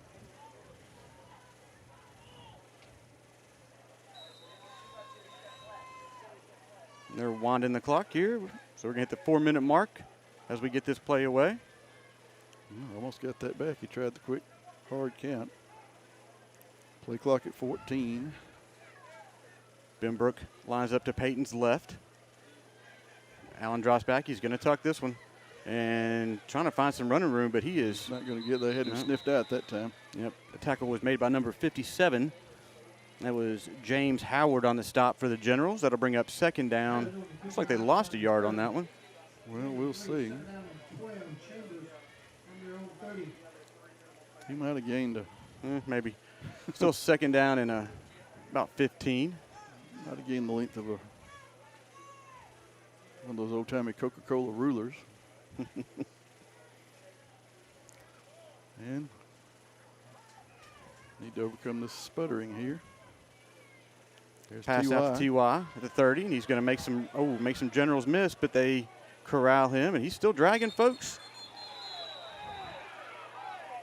Number 6, Cohen on the tackle. Crowd wanted a flag, but he was fighting for yardage, and they did what they had to do to get him out of bounds, and it's going to be 3rd and 13. That's uncharacteristically 2 plays and 3 yards, 2 yards. Kind of a possession play for Chambers. The ball went out of bounds. So, yep, there's 3:03 left to go here in the first half. Big 3rd down and about 12 for the Rebels. Rebels need to move the chains.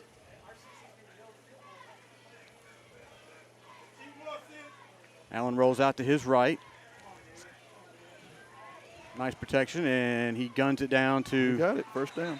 The 45-yard line.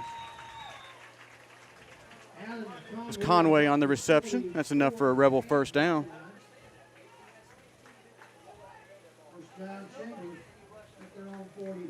I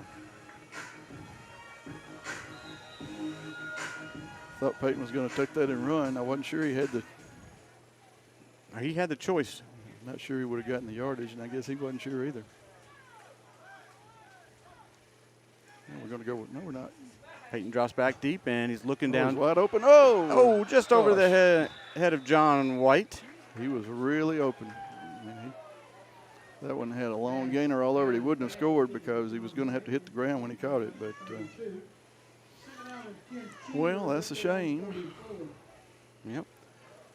With the incomplete pass, the clock stops with 2 minutes and 35 seconds left to go in the second quarter. Yeah, Chambers needs to expend this time, score or no, to get the ball back. Well, they don't do that. They don't have to run time out to get the ball back in the third quarter, but it'd be nice to have the ball twice. Peyton moves Benbrook up, and Peyton's going to take this one, and he's going to tuck it in, and he's out past the 50 and inside the 45-yard line. Going to be a first down.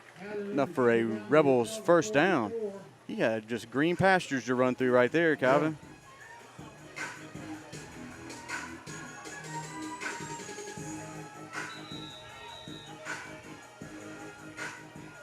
First and 10 and Chambers at the Autauga 44. White comes out, and Kite goes in. White for Kite, or Kite for White.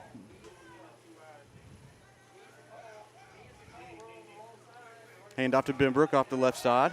Down past the 40, and he is cut down right there at the 35-yard line. It's going to be about a, Gain of about 8. yep, 8, maybe 9. 7 Yep. and 2 at the 35-yard line of the general. Clock under 2 minutes. Rebels have 1 timeout, so should have plenty of time. You think they going to go for the down here, Chester, or? Go for it all right here, Calvin. Air it out. All right, Coach, let's see what we do. Hand off to Benbrook right up the middle. We're going to get the first down. Yep. That's why we're up here, Yeah. and he's down there. Down to 29 and here. He's got 30. A gain of about 6 left. Well, we're 30 yards in a minute and a half, so something's going to have to sort of, One timeout, so yeah, something's going to have to get a chunk here. Chambers at the Autauga 30. Clock's running. No real reason to panic until Peyton drops back and looking downfield and targets T.Y. and incomplete. yep, just off his fingertips there. Ball got a little tipped around. Pretty good coverage there by the Generals. Number 6 was down there, Cohen. So that stops the clock with a minute 19. It'll be 2nd and 10 for Chambers. They are 30 yards from pay dirt. Exactly 30 yards from pay dirt.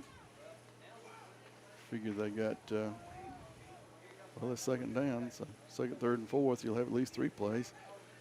Should have enough time for 4 or 5.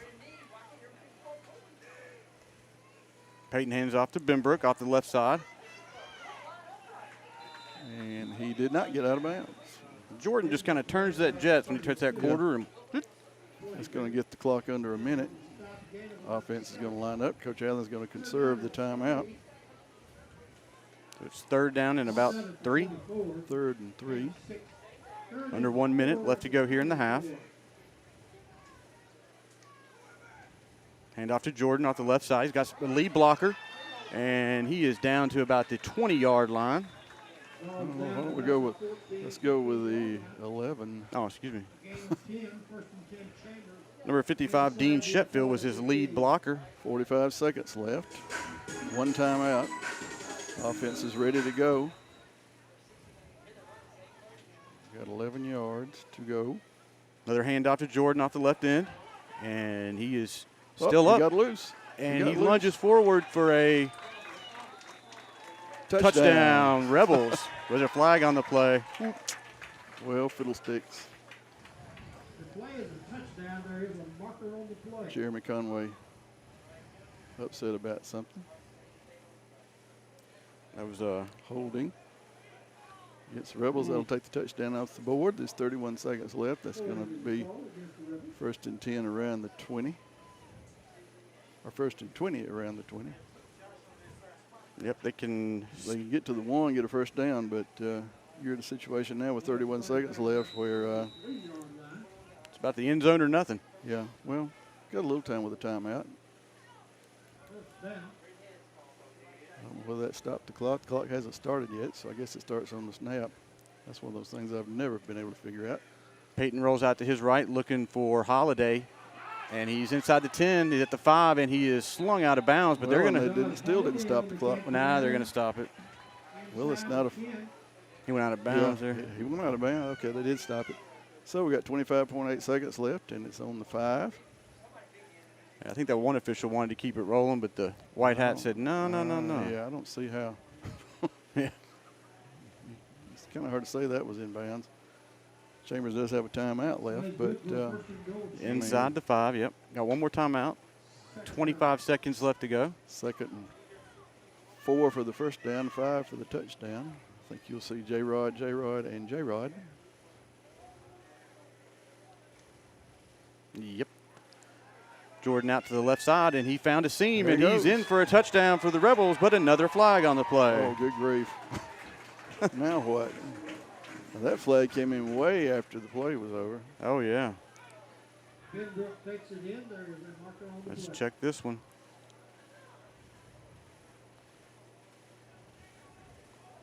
You got 20 seconds. Peyton says it's on them. Yeah, but that was a late flag.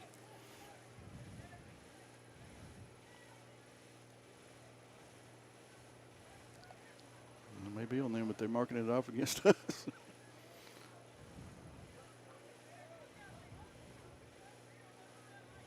Well, here we go.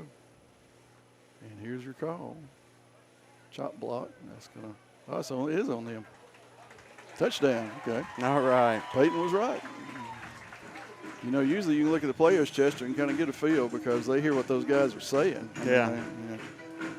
But hey, that's another Soul Shine touchdown for the Chambers Academy Rebels with 20 seconds left to go in the first half. The Rebels play a little defense here, and they'll go into the half with the lead and get the ball first to start the third quarter, and they have not, to this point in the game, been stopped. Except on 1 2-point play. Line up to go for 2. Looks like it's going to go. Peyton's going to take this one off the left side, and he's going to try to find that pylon, and he is. Nope, that's the same thing that happened last week. His feet went out before the ball crossed, so that's no good. So it'll be 28-3. So with 20 seconds left to go here in the first half, the Rebels are up 28-3 against the Autauga Academy Generals. Generals have 1 timeout. I know you're hungry. Don't think you'll see whether you'll see a returnable kick here or not, Chester. They may kind of try to squib it or pooch it. I remember they pooched the kick last year when we were playing Bessemer. He'd come back and tied the game, and the kid caught it and ran it for a touchdown. So if you're going to pooch it, you got to be ready to tackle. That's right.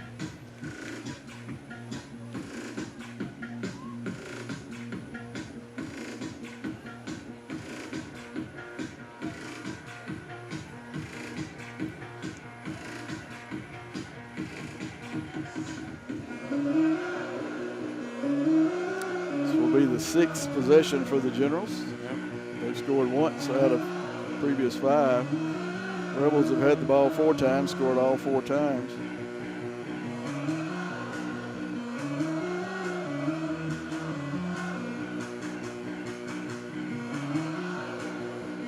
The officials and the head coach over there for the Generals. The chop block is being assessed on the kickoff. Yep. So Chance may just plant this one in the end zone. Let's play a little defense. And Wilmoth, the kicker, was getting some instructions from Coach Allen right there. Yeah, I think that might have changed the strategy a little bit, Chester, because he can, from the 45, he should easily be able to get this into the end zone. And he might put it through the uprights. That would be fun. The Generals are at the goal line, awaiting the kickoff. Timeout here by the CA Rebels. Yeah, well, can't take them with you. Coach Nesmith saw something that he was not certain about and consulted Coach Allen. They took a timeout. So the Rebels are out of timeouts. The Generals have 1. There are 20 seconds left. Just got to stay in your zone, stay in your lane, make your tackle. And here at halftime, we'll try to catch up some other scores going on in the first round of the playoffs. Yeah, we will not. I think we'll have the cheerleaders, but there are no Rebelette or CA girl performances tonight. And we'd like to, again, thank Kent Nelson for coming up here and working with us on the camera tonight. And we appreciate everybody out there at home tuning in if you couldn't make it down here to Torbert Field. Yep. Special shout out to David Howard. We hope you feel better. And to Moose Matt, we hope you feel better. If we can hang on to this one, get to next week, we're going to be looking for you guys back. Well, here we go with 20 seconds left to go here in the first half. Rebels are kicking off from the General 45.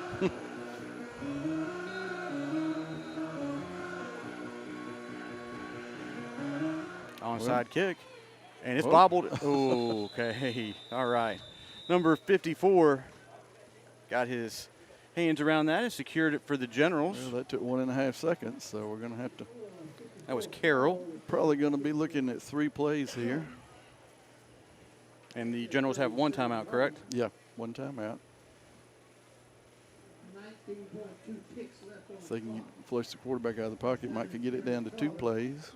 They're on 36. And they have been hitting some receivers across the middle. Yeah, so they've been getting people open. That interception there by John White, was huge. well, it's a 14-point swing. Yeah. Or whatever it was. I guess it was a 6-point swing. 12-point swing. Kite runs in and then comes back out. Trawick drops back. Pocket's And collapsing a little bit. Kinda And like they got him. Jacob Oliver, number 63, on the sack. That fires up the Rebel faithful here at Torbert Field. And I don't know what Coach Carr is going to do. He may let it run out. Yep, it looks like it. And, yeah, they're going to go to the half. So your great first half for your Chambers Academy Rebels. Your score at the half, Chambers 28, Autauga 3. Chambers 28, Autauga 3. Rebels will get the ball to start quarter number 3.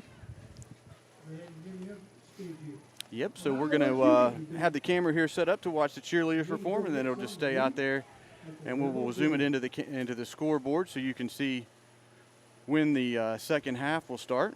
So me and Calvin are going to take a few-minute break here and give Ken a rest on the camera, and we'll be back with you in about, 10, 12 minutes.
108.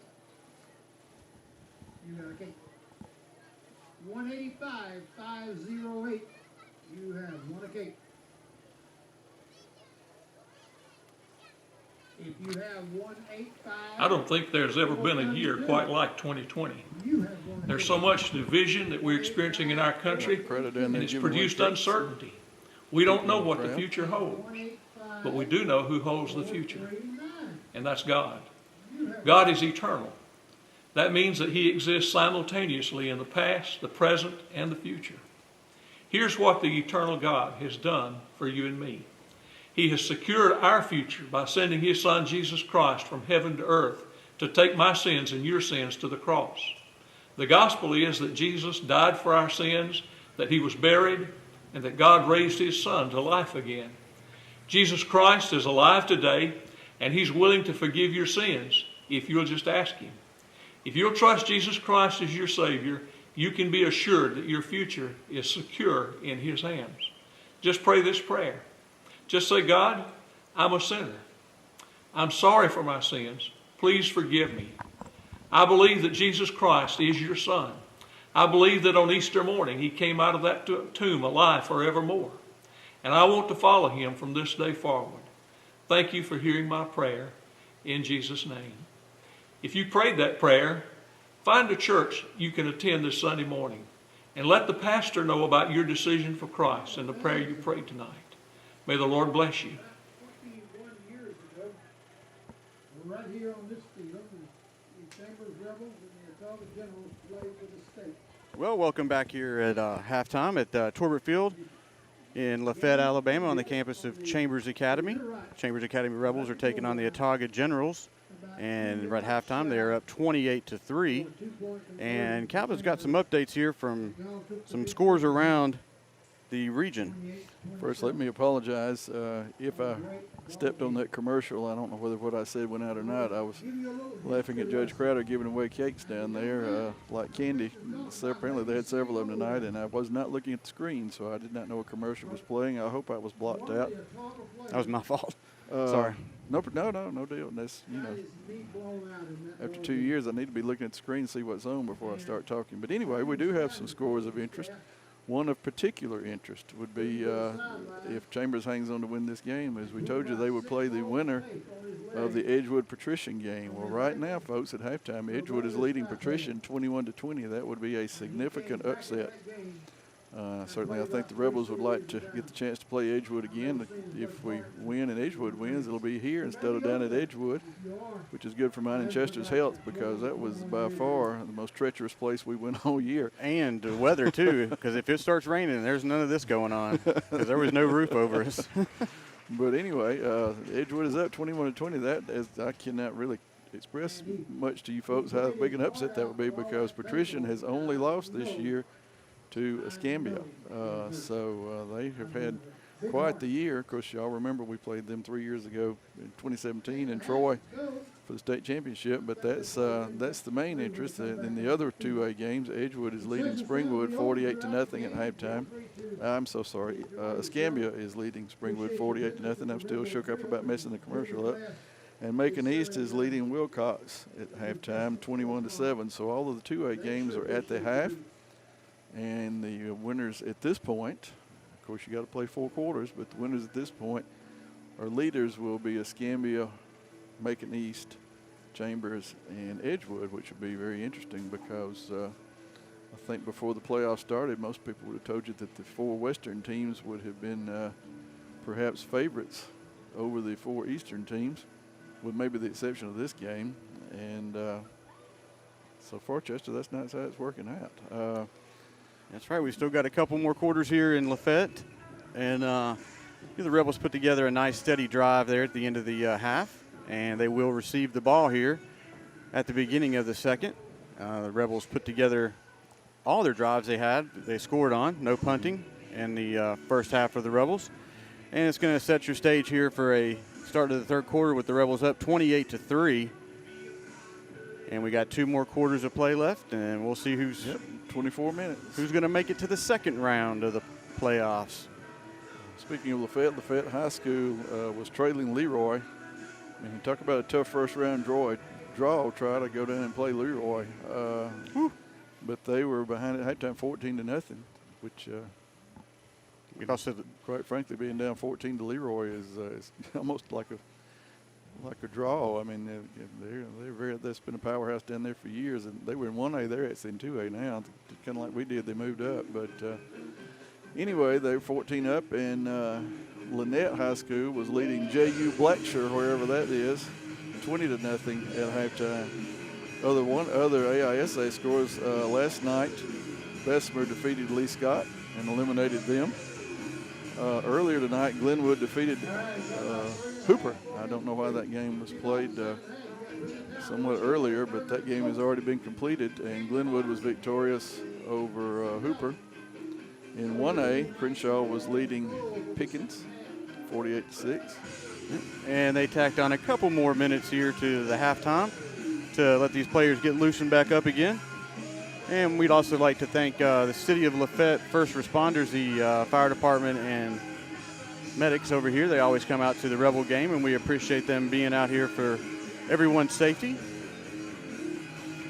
And Jackson was leading Lakeside, 20-0, I believe it was. There was no score on South Choctaw and Abbeville. I don't know who was the home team in that. I guess Abbeville, but now that's some jokers that had to travel. Yeah. Because from South Choctaw to Abbeville is that's from the Mississippi line to the Georgia line. So and no easy way to get there. Yeah, you get on Highway 10 and just boogie, I guess. But they that was quite a trip. Yep. Our friends down there in Lynette from Springwood had a very big drive today too.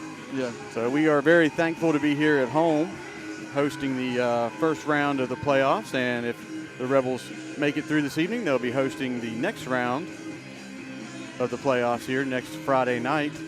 So make your plans accordingly if everything goes as planned. Well, we mentioned this earlier, but for that win over Macon East, which is probably that and Pike, the two biggest wins of the year when you look back. We'd be down at Patricia, and I've been down there, Chester, and not only is that a long way, but that's a tough place to play. And my hat's off to Edgewood for being ahead of them at the half. Never been there. Well,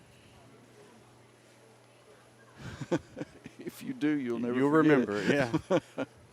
I've only been there once, but and I actually rode on the fan bus. We chartered a Greyhound type bus, and I was about 3 rows behind the driver, and he had one of those hydraulic seats, and every time I get kind of where I get ready to nod off on the way back, that seat would go and it was like, oh, well, I guess I won't be sleeping tonight. Those Western teams think the same about us, driving all the way over here to almost the Georgia line. So yeah, I mean, this is not a bad drive for Autauga, and it wouldn't have been a bad drive for us to go there, but someone is looking for me.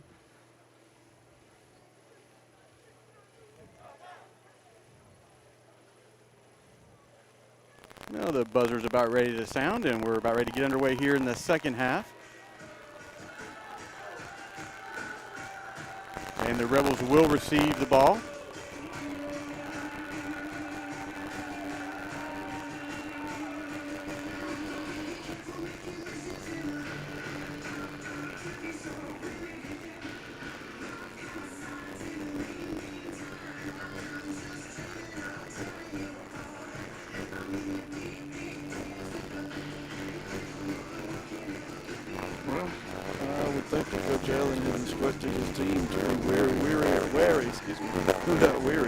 Wary of an onside kick here because Autauga's down 25. They need to steal possession at some point.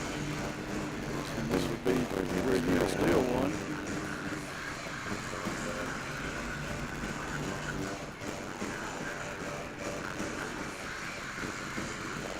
Number 64, Sean Pierce is doing the kickoff duties for the Generals. Instead of lining people up, they made it turn around. They're going to kick it.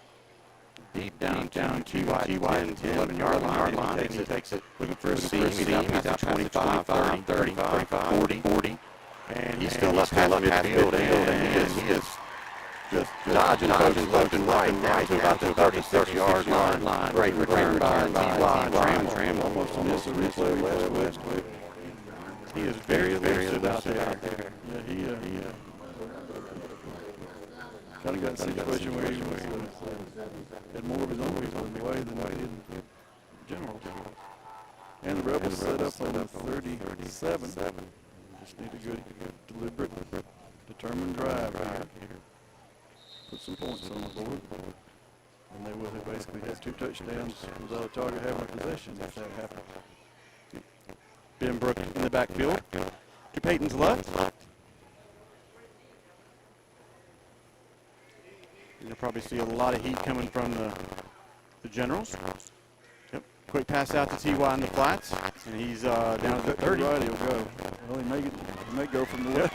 He cut all the way across the field, and he's down to the 10. 5 touchdown Rebels. That was a nifty little one-play drive. And there's no laundry out there, no flags, so it is all good right there. And that drive is T.Y. 80 yards. Autauga 0. Yep. Because he got the kickoff return, then he got the reception. And that's another Soul Shine touchdown for the Rebels. And that's just how you draw it up. If you find a downside, they only used 24 seconds, but I mean, you'll take a 31-point lead.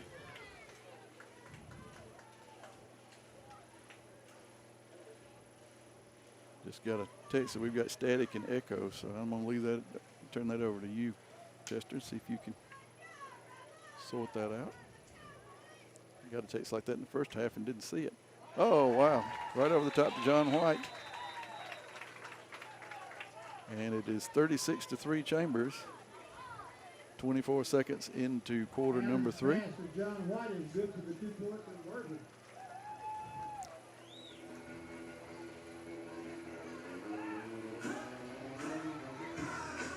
Seconds into the second half. It's the Chambers Rebels 36. I mean, you can expect Autauga to come out guns blazing here. And if they do a whole lot of passing, and what was a fairly quick first half will turn into a marathon time-wise.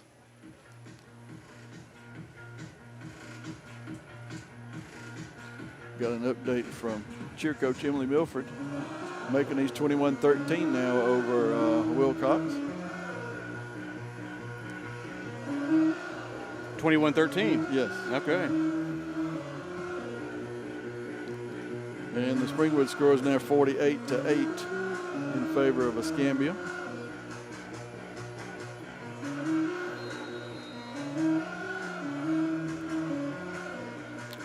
Wilmoth doing the kickoff duties. Gets another nice kick down to about the 8-yard line where the Generals will take it. Uh-oh. And he is Oh, caught from tackle by behind. somebody. We'll find out when they get up, but that was a really good tackle. I want to say that was 22 the 23. kick. 23. That is Holden Messer. Nice job, young man. He grabbed onto that jersey and slowed him down. He held on to him till somebody else could get him because he was just about to slither through there. That's maybe not their best field position of the night, but it's certainly their best kick return of the night. First down and 10. First and 10 from the 32-yard line for the Generals.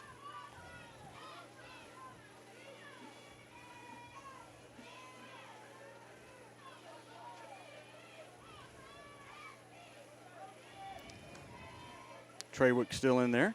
Quarterback hands off to number 8 on the sweep, and he is out to the 38-yard line.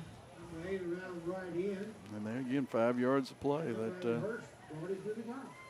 That was Worrell. Worrell, 6 yards. So you still, if this score holds up, they go back and look at this film, they're going to maybe kind of wonder why they went away from their running game. Yeah, I was thinking that too. Because, I mean, there's 6 yards just right out of the.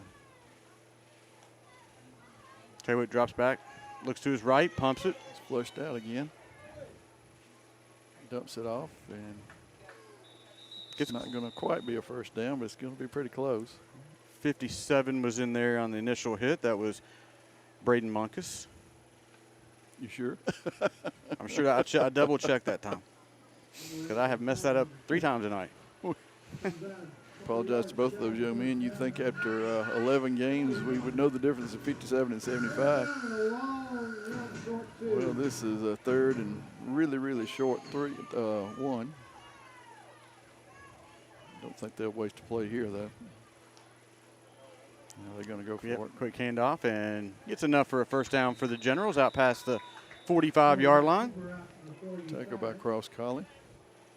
Clock will stop momentarily, but it is under 10 minutes in the third quarter. 22 minutes left in the game.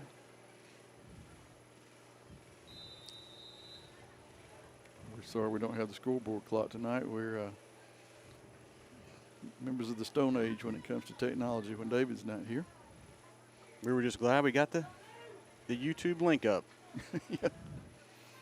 Took a little FaceTime and some patience. Yeah. Well, Treywick's flushed out to his right, well, and Jacob Oliver had him wrapped up, and they're going to throw a flag on that. Intentional grounding all over the place.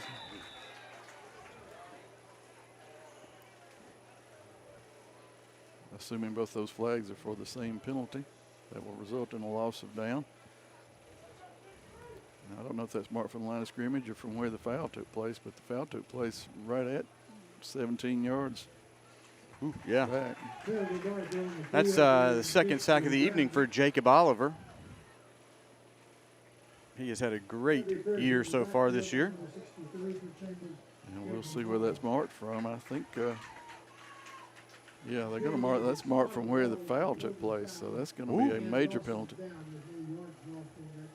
That's going to end up being a 17-yard loss and a 5-yard penalty, 22-yard loss of yardage, loss of down. So that makes it second and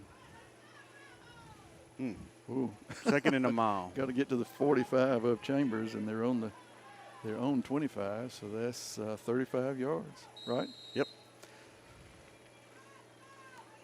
Scoreboard says first and 30. That's not right, even though we don't. Quick pass out to number 6, cuts back across the middle, and he is tackled at about the 33-yard line. Gets about half of the penalty yardage back, and it'll be third and 20. 20, yep. 20, 21, whatever it takes.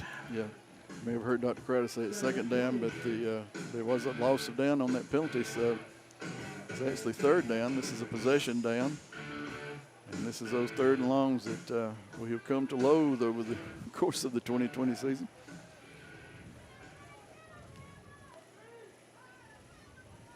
Got 3 wide outs to Treywick's right. He looks that way the entire time, and a lot of heat coming off the line, and he just throws it up for grabs, and it's picked off by number 8. And he is ball's loose. I think he was down. He got up with the ball. That was Hayden Hurst on the interception. Yeah, he was down. And when I say he's down, I don't mean he's injured down. I mean he was down on the tackle. Well, that was all caused by that defensive line getting a lot of pressure in the backfield. It's the third turnover for Autauga. I know they've had 2 interceptions and had 1 fumble down here early on, didn't they, Chester? So that's 3 turnovers. 8 minutes and 31 seconds. That was our defensive player of the game last week. Yeah. Hayden Hurst on the big interception here with 8:31 left to go in the third quarter.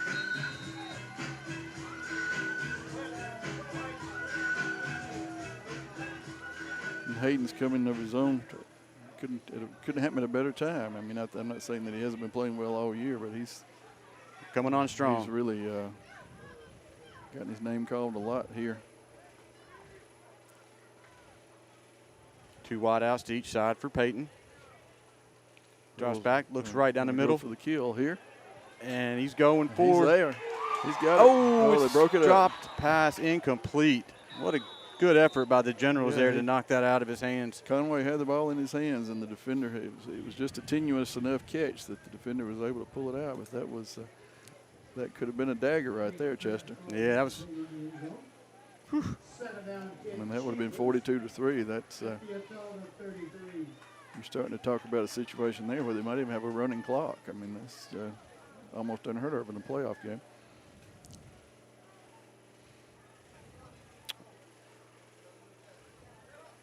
Second down and 10 for the Rebels. That we're going to settle into the running game and work on the clock a little bit. Hand off to Jordan off the right side. Wow, he is so tough. He's just plowing through, folks. All the way down to the 20. He took about 3 generals with him for about 4 yards after contact, and that's enough for a Rebels first down. A gain of 12 and a Chambers first down. That's, I don't know, just something about watching him play, you just enjoy it. I mean, Yeah. there's no finesse to it. He just, he slides through those holes and waits on his blockers. And Yep. takes 3 or 4 people had to tackle him, get a hold of him, and bring him down. He's a patient runner, waits for those plays to develop and follows his blocks. He's got a great eye. Yep. Oh, that was a good block, and that's a perfect pass.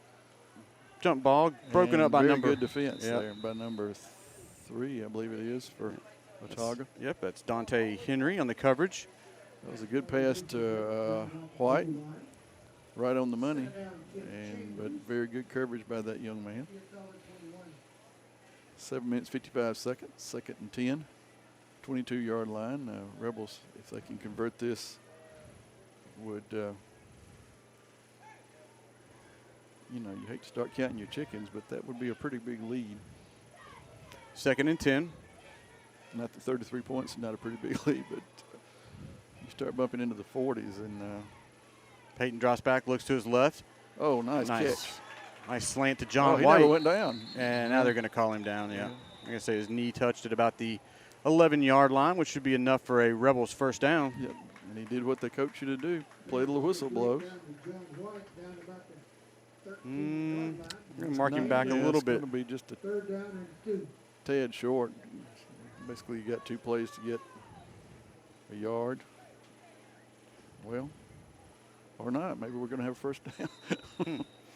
All right, first and 10 first for the and Rebels. 10. First down, Chambers.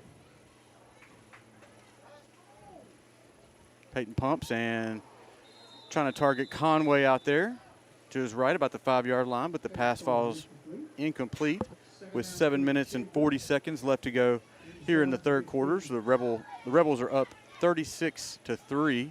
Good part about that pass, Chester, he threw it where only Jeremy could have caught it. Yep. And when he didn't catch it, it was immediately on the ground, so that was a very low-risk pass. It's not like the old days when, I can't remember what old football coach said, only 3 things can happen when you pass and 2 of them are bad.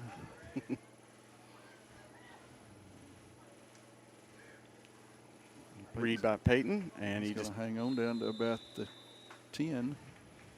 So it's going to be a 3rd down. Now they're going to keep them gains about 3 yards down to the 10. So they can still get a first down at about the 2-yard line. this is where you flip through the playbook and say, okay, we got a 3rd and 8. We're on the 10. Got a power running back. Yet the defense is going to be expecting him. John White and T.Y. are spread out to Peyton's left. Conway down to his right. Well, Ooh, just behind John White on that slant there. well, now it's 4th down. Interesting. Pass falls incomplete down around the goal line. As we have said earlier in the game, we're not likely to see a field goal attempt. Those of you that remember last year's first round game, as we talked about earlier, Peyton scored with 4.1 seconds left, and he was in a situation where he was either going to go out of bounds and have a play left or get in the end zone and get in the end zone. I asked Coach Allen after the season was over, I said, if Peyton had run out of bounds, would you have kicked the field goal because we were down by 1? And he said, nope. So. Peyton rolls out to his left. Ooh, getting a lot of pressure. He's got to get rid of it. Yep, he's going, needs to be careful. And he throws it. Throw that away. Yep. Well, They threw a flag over there. that's going to probably be somebody ineligible downfield as long as that play to it. Could be intentional grounding, but that's not going to matter. Other than maybe like the other play with Autauga, it may be marked from the point of the foul if it's intentional grounding. So they're going to take over instead of at the 10 at about the 35. Well, that's the first time the Rebel offense has failed to score. Had kind of a free shot there. This is going to be intentional grounding. They'll be marked from the 42. Ooh. So that's going to be a target ball at the 47. That's going to be about a 37-yard penalty. Well, holy moly. So they will start this drive. Inside Rebel territory. You don't turn the ball over on downs from the 10 many times, and the other team gets the ball on your 48.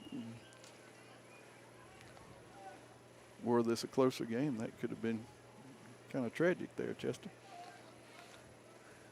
But we're up 33. We got 18 minutes. I think that's the largest penalty I think I've ever seen.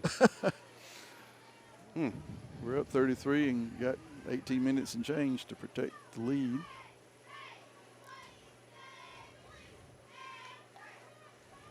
Treywick hands off to number 8. Finds some running room off the left side, tackled by Higgins. number 7, Jake Higgins. After about a 7 or 8 yard scamper by the Generals. That keeps the clock running.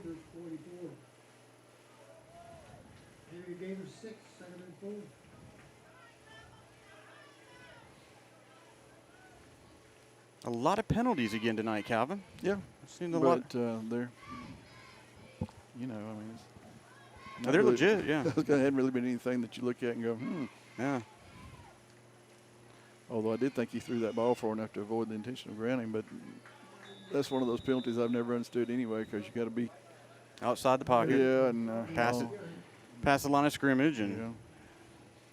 well, that was number 8, Britton Worrell, on the carry for the Generals. And that was enough for a first down. Clock under 6 minutes to go in the third quarter.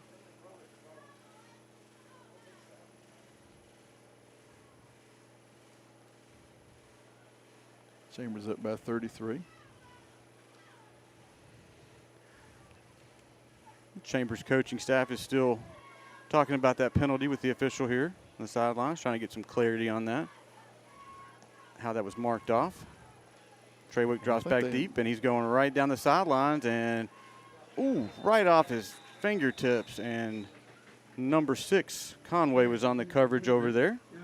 I think they marked it off absolutely right, because that's the way they marked the one off against Autauga on the previous drive. I mean, it goes from the spot of the foul, and Yeah.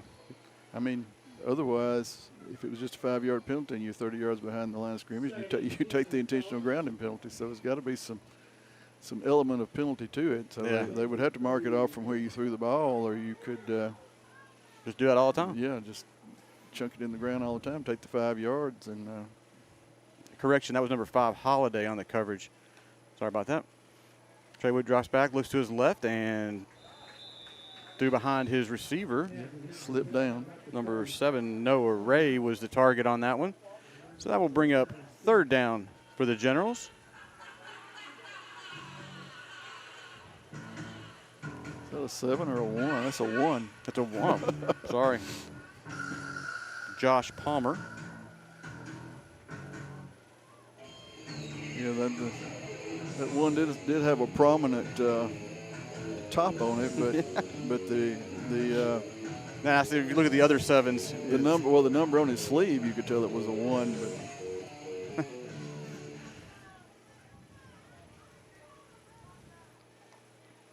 Third and 10. Treywood drops back, looks to his right, and it is intercepted. picked off by number 30, Kate Tarver. tipped it up in the air and stayed with it and came down with it. Some big defensive plays tonight for the That's Rebels. Turnover number 4 for Chambers. So with 5:14 left to go here in the third quarter, the Rebels stop that drive by the Generals and take over on the interception at the 34-yard line. 1st and 10 for the Rebels.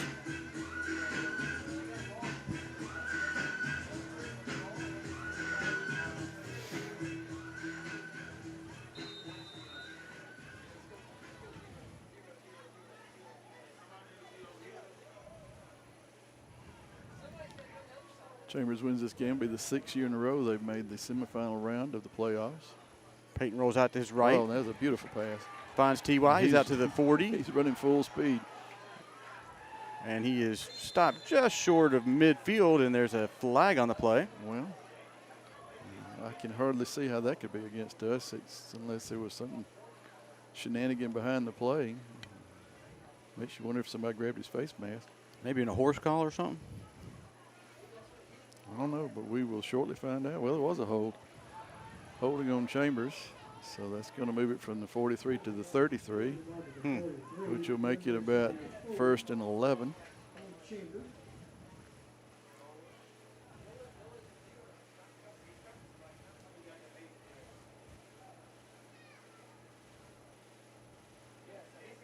First and 11. That's an odd. We've seen some interesting down and distances this year. Yeah. Didn't we have like a 1st and 3 or something a couple weeks ago? Yeah, it went so far down the field, the holding penalty only brought it back to a very small portion of the. Well, we got that 5 yards back. The Allen hard count gets that one back.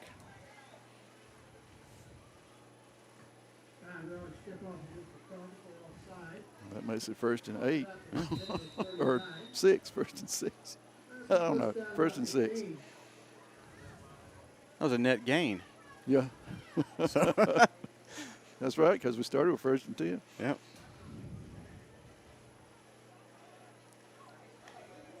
Peyton drops back, looks out to his right, finds Holiday.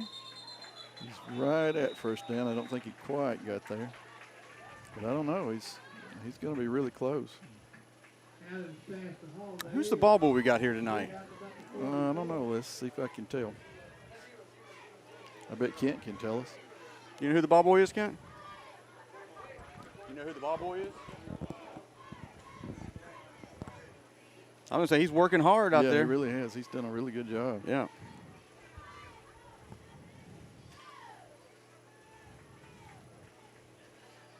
And the officials are conferring about the spot here. See if they need to do a measurement or not, it looks like. Yeah, they're going to stop the clock and measure. Well, we got a second here. We'd like to let you have a word from our sponsor, Lafayette Heights Baptist Church.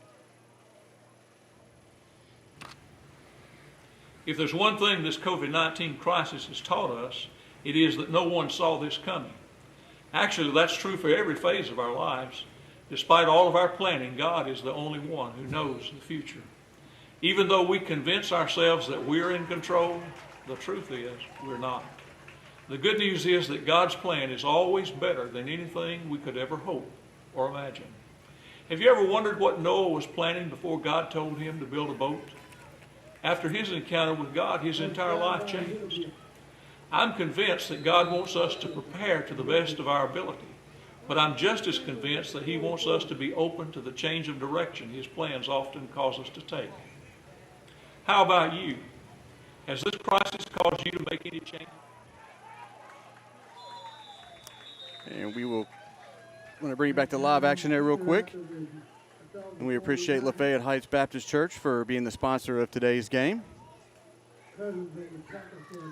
And the measurement did result in 1st down. Peyton picked up about 8.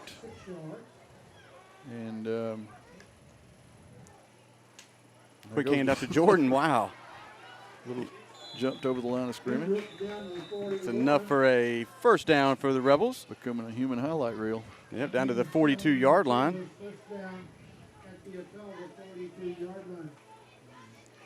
Rebel offense on the move. Quick update, Edgewood is still leading Patrician 21-20. Winner of that game comes here next week. It's fairly safe to say. Pass out to the flats to Conway. He makes one tackler miss, and he is tackled down at the 36-yard line. You know, Chester at this point making those 5-yard plays. He's taking over a minute off the clock every time they run 2 of them. So it's, well, what was that about? Whistle kind of blew the play up. Jordan on the handoff, and he gets stopped right at the line of scrimmage for no gain. Yeah, they were getting ready to snap, and the official blew the whistle, I guess, to start the play clock. Everybody kind of jumped. We're down to 2 minutes and 37 seconds left to go here in the third quarter. The Rebels are up 36-3 against Autauga. Fairly important third down here from the standpoint of playing keep away. Whoop, I almost got him offside. 10 on the play clock. 8 on the play clock. Peyton's going to tuck this one and go off the right end, and he's got enough for a Rebel first down to the 28-yard line. Man, that was handy dandy. That gets us under 2 minutes in the third quarter.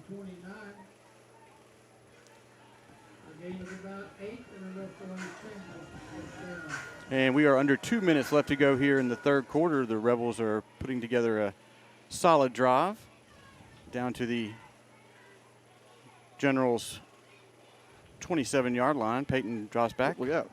Little pitch over the middle wow. to Jordan Benbrook, and he pulls that one in inside the 10-yard line. That's enough for another Rebel first down.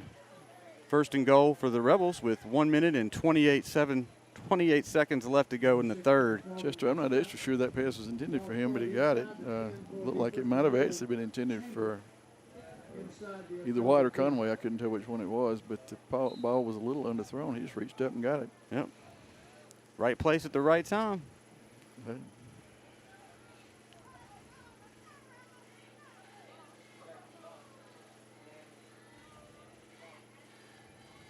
Peyton drops back, looks to his right, and he Beautiful targets. pass to Conway or Holiday. That's Holiday. Because Conway just congratulated Josh Holiday, senior. Nice receiver. touch, Makes a great catch.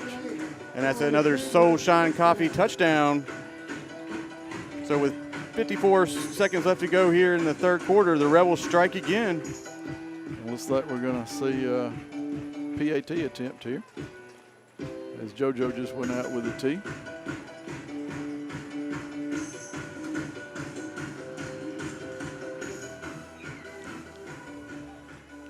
Number 85 will attempt. That's Caden Haley. Yeah, Haley. He's a sophomore. I think it's Haley. Well, we'll see. This could be the. I think this is his second. This could be the start of something big. Second attempt this year, maybe.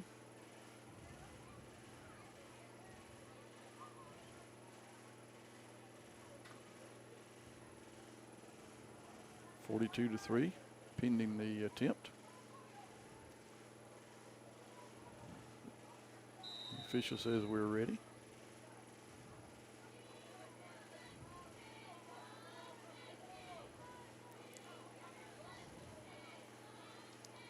JoJo on the hold, and the kick is up. And good. That was a good kick. Woo. Might not be afraid to kick a few now. We'll see what his range is, yeah. And Chambers is up 43-3, 54.7 seconds left. We think we probably saved Chester to start watching that Edgewood score a little closer. Yep.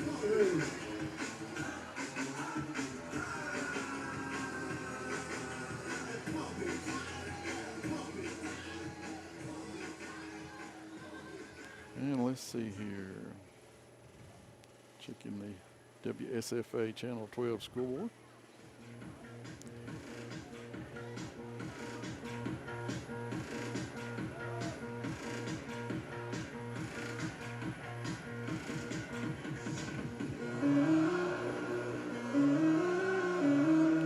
Gordo Green Wave is victorious tonight.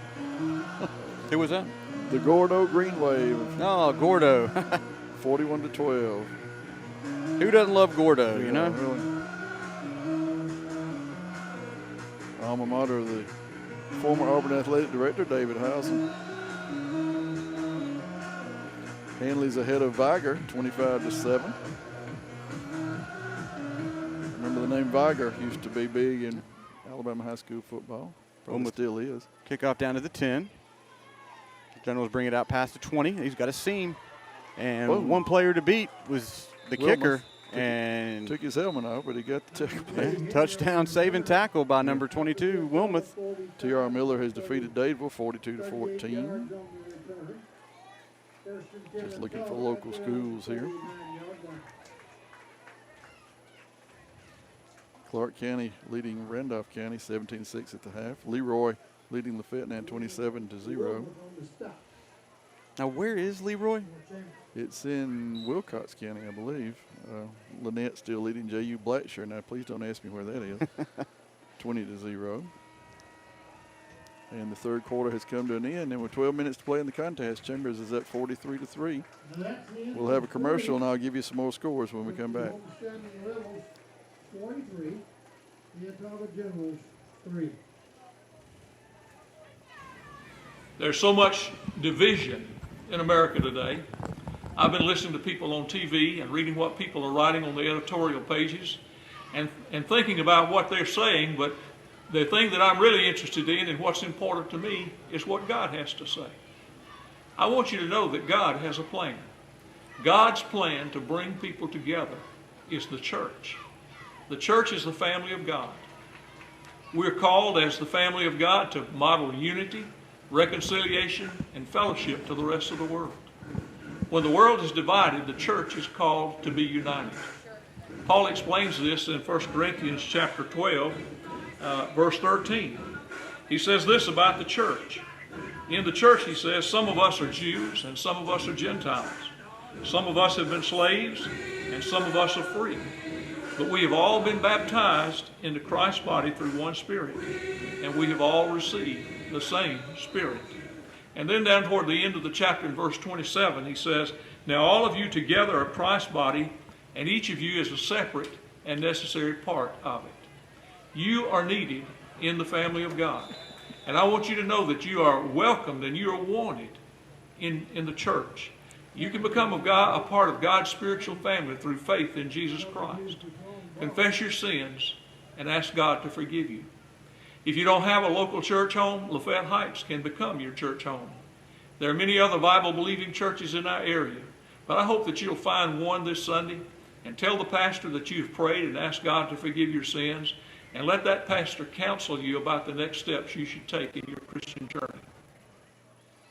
And as we return to action, we now have a running clock here at Torbert Field. And first pass was incomplete. Deflected at the line by number 12, Cross Collie. All right, Chester, here we go with AISA scores. In 3A, Bessemer 34, Lee Scott 13. Bessemer advances Glenwood 55, Clark Prep 20, so Glenwood advances. Morgan 48, Hooper 3 in the second quarter. And Pike Lib 45, Monroe 7 in the second. No, that's a final, 45-7 Pike. So Pike, Glenwood, and Bessemer advance. Pike, I would think, would play Bessemer. And if Morgan hangs on to win, they would play Glenwood. Double A, which is us, 2A. Chambers, of course, 43-3. Edgewood in the third quarter still leads Patrician 21-20. We play the winner of that game. Final is Escambia 48, Springwood 8. And still making these 21, Wilcox 13. Well, and 15-yard marker off against the Rebels. Had a little unsportsmanlike. 1A playoffs. Crenshaw leads Pickens 62-14. Sparta leads Lowndes 21-0 at half. Jackson leads Lakeside 40-0 at half. And no score reported in from South Choctaw and Abbeville. I guess whatever that game is too far out in the woods for anybody to know what the score is. And I do have a correction on the Hanley score. It's 25-20 Hanley over Viger. And we'll hang on and play a little football. Pass out to number 6, right through his hands. Coverage. Very similar to the last drop that happened on the first play of the fourth quarter before we kind of realized we were starting to play. That was Jarquez Banks on the coverage. And again, the clock is running, even on incomplete passes. So we will be out of here in 9 minutes, which is about 9:30. Chester and I are going to decide if we want to do a post-game locker room or do it middle of the week. We'll confer on that and see if we're brave enough to move all the equipment or if we want to wait and do it midweek. Only problem playing it midweek, our plans for midweek when this week went askew. Yep. Got a new quarterback in there, number 2. That's Lake Barber. I think you're going to get a roughing the passer, which is unfortunate. New quarterback, and defense is not familiar with his tendencies. Yep, that happens sometimes. They're not familiar with his passing tendencies, and you tee off and get ready to tackle him, and he's already thrown the ball because he doesn't have the same timing as the other quarterback, and you go ahead and tackle him, and there's your 15-yard penalty. That's unfortunate for the young men on defense. I'm all for protecting quarterbacks, but sometimes those things just kind of are beyond your control, and that will get the ball down to the 25. The last 30 yards gained by the Autauga offense have been on Chambers penalties. That won't make Coach Allen very happy. Well, we're about at the 8-minute mark here in the game. Generals are down to the 25-yard line. Trey Wicks back in there, hands off to number 8, and he's found a seam up the middle, and he was tackled by, it's like number, I believe it was Balsma. 12. Cross Collie, I think, got his. Yeah, and then 15, Zach Balsma. Balsma. We will get that right one day. Fairly confident that's what Daddy said to say. So. He is one of the coaches for the Rebels. Yeah. I think Zach's going to step up quite well into the defense next year. Usually when he goes into second string, you call his name out several times. Oh, yeah. Here comes the left-hander in there. Left-handed quarterback. Target's number, oh, wow. Big hit down there at the back of the end zone by number 16, John White. That's not going to be good in a lot of ways. Yeah, there's a lot of emotion out there. It's going to get White ejected, and I don't know what impact that'll have on next week, the first half of next week, because I don't know the rules on that. And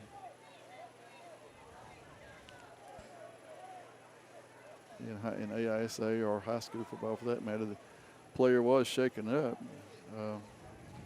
Obviously, the intent of that hit was to break up the pass. It's unfortunate that it resulted in a personal foul targeting. That will be an ejection. And we'll just have to get with the coaching staff and find out the impact on next week's game. Yeah, I don't know the ruling on that. I don't have any idea.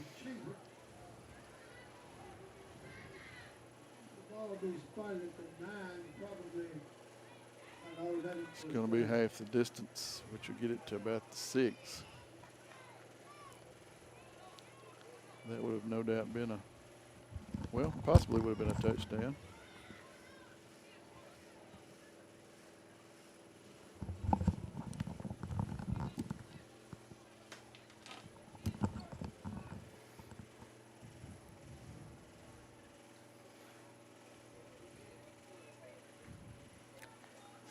Young man still down in the end zone. He seems to be responding, but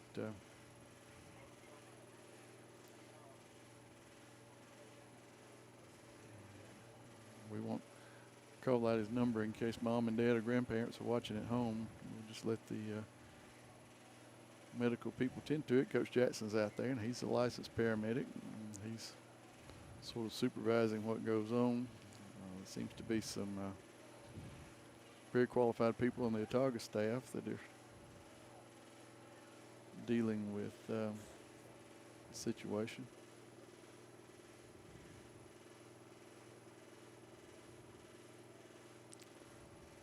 While we're stopped,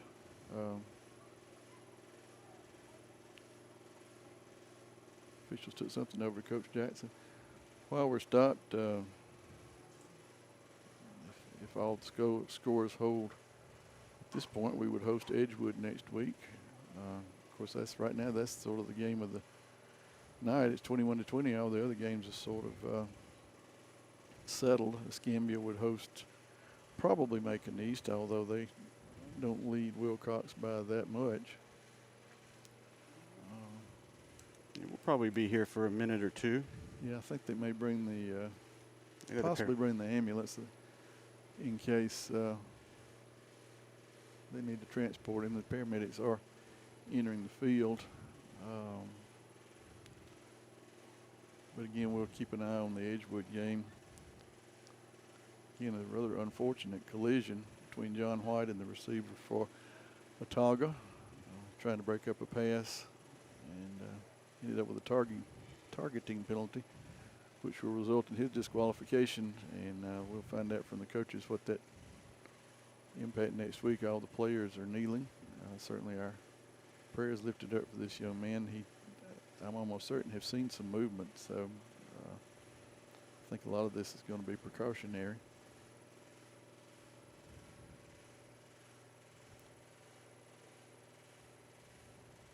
It's not one of those things that's reviewable in high school, so giving you a quick update: Hanley 32, Viger 20.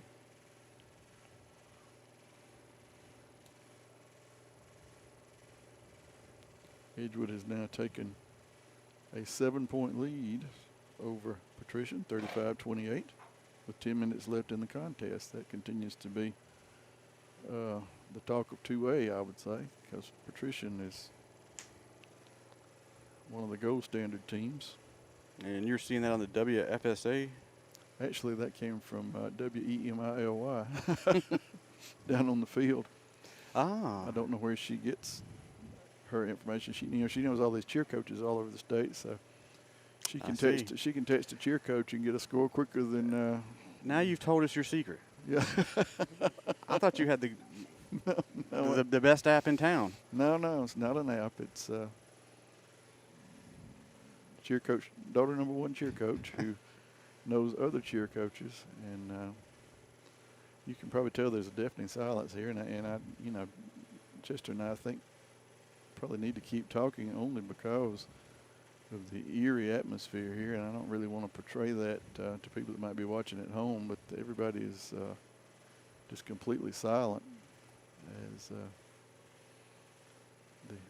treatment professionals gather around this young man. Yeah, they're going to move the players off the field, and looks like they're going to bring in the ambulance. Well, I don't know. I still haven't seen any movement in that regard, but they do have the I don't know what that thing's called. The backboard out there. Backboard, yeah. Couldn't remember.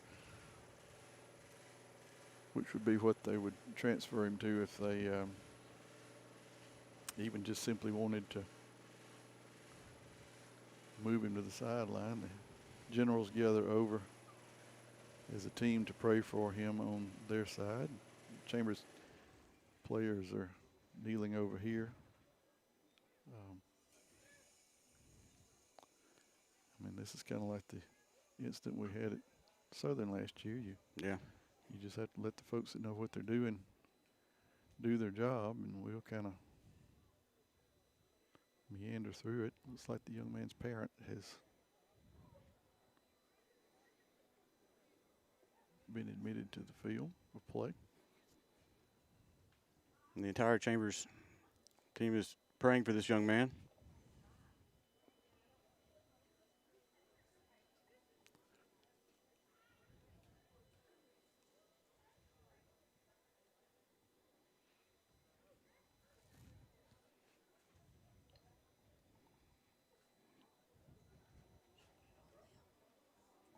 I would hazard that no one feels worse about this than John White, because John was going for a tackle and just ended up, what could go wrong went wrong. The stretcher's being brought in, but not the ambulance, so that's I would say at least a sign that they feel like he's stable enough to take a bumpy ride to the other end of the field. Deputy Davidson is on the golf cart, traveling down in that direction. I mean, really, Chester, at this point, if I'm this young man's parents, I'm going to want him transported anyway. Yes, sir. I think I would want every precaution taken, and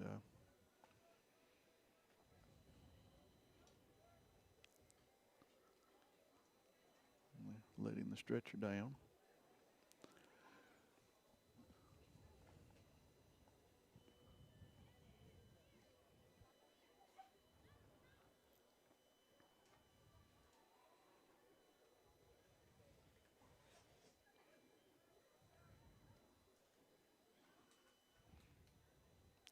You know, Edgewood, if they hold on, they really had a streaky season. They beat us, Mm-hmm.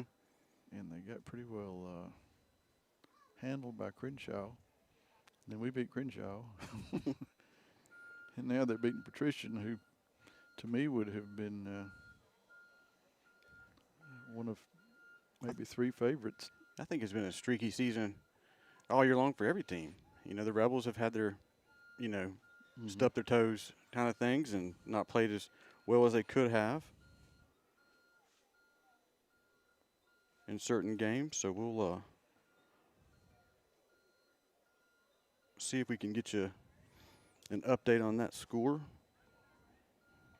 Yeah, I may have to rely on my outside sources down there. Because the WSFA app still has it 21-20. I think. Let me look. And there is no update on their Twitter page. I hit the wrong.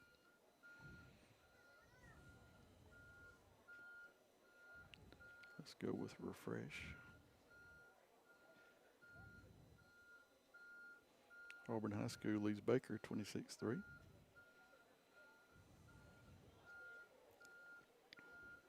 You know, it's interesting. You see a lot of first-round scores for some reason. And of course, I realize first round means the top seed plays the bottom seed, but there's a lot of scores that aren't real close, and then you'll go hit one that's, 7-7. Yeah. 14-10.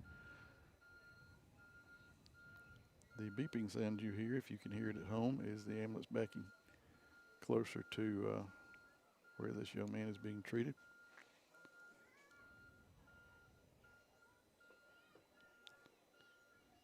Some of you Rebel fans remember Coach Trey Fettner, who's now at Hopeful. They're in the playoffs playing UMS Wright, and they trail 20-0 at halftime. I saw where he was over that way. Central Clay, 21-6 over Satsuma. Satsuma from down in near the Mobile area. Yeah.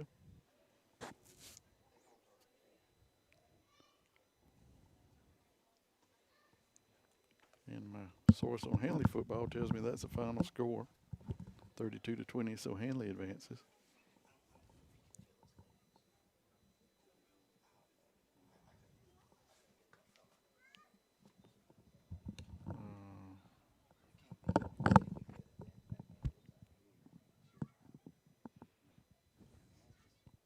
Again, we told you earlier, T.R. Miller defeated Dadeville.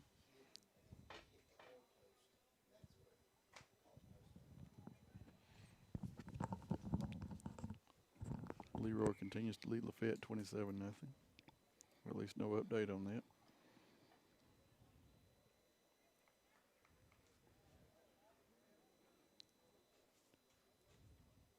Woodland up in Randolph County leads Waterloo 6-0. Reckon where Waterloo is. Waterloo. I think that over the northwest corner of the state. I don't know. I think it's up there. The Waterloo Cougars. I think that's up there in North Alabama. Decatur Christian leads Wadley at halftime 28-25. That sounds like a right entertaining game. And again, here we are at AISA. Once again, Bessemer defeated Lee Scott yesterday 34-13. Glenwood defeated Clark Prep earlier today 55-20. Morgan continues to lead Hooper 43-8. That's Pike 45-7 over Monroe. They still have us at 28-3, so these scores are not really very current at this point. We had some folks from Opelika News out here earlier, as well as a couple TV stations. So, yeah, this is really not up to date because Woodland beat Waterloo 30-6. Their first playoff win since 2011. So congratulations to the Woodland Bobcats. I doubt any of you are watching, but you might watch this tomorrow for some reason. We've had a fairly lengthy delay. They are now placing the young man on the stretcher to be loaded in the ambulance, where he will likely head to, EAMC.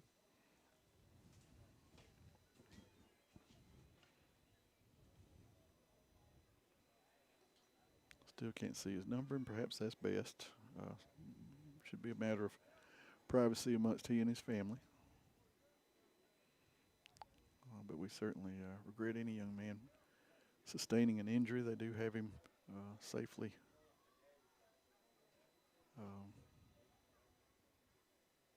loaded on the stretcher. Everything looks immobilized.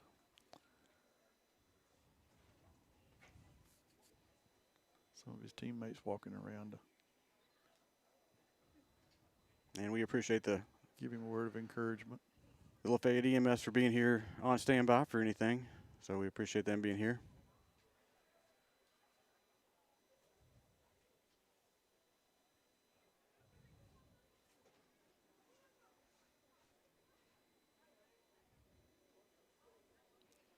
When play resumes, which it will shortly, it'll be 6.5 minutes to go in the contest. Somewhere down around the goal line will be the ball. Been a significant number of penalties on this drive, which is not a good thing for the Chambers defense, and certainly not good that someone was ejected, which would have impact on a number of things perhaps. And we wish the best for that young man. Our thoughts and Absolutely. prayers are with him. Absolutely.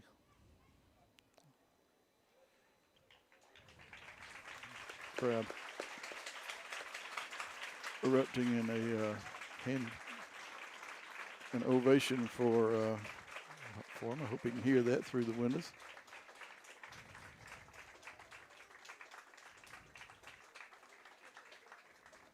I do believe he was conscious.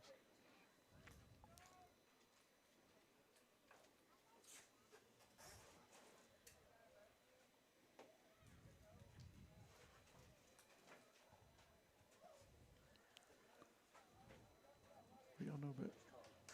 Sir?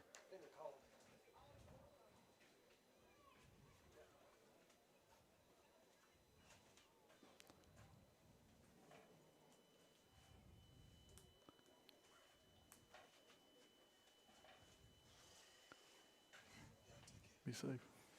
Coaches for Autauga are leaving. I tried to ask one of them how. I think they're calling the game, Calvin. Well, I can understand that. Yep. I invite you to, at this moment, have a word of silent prayer for the player.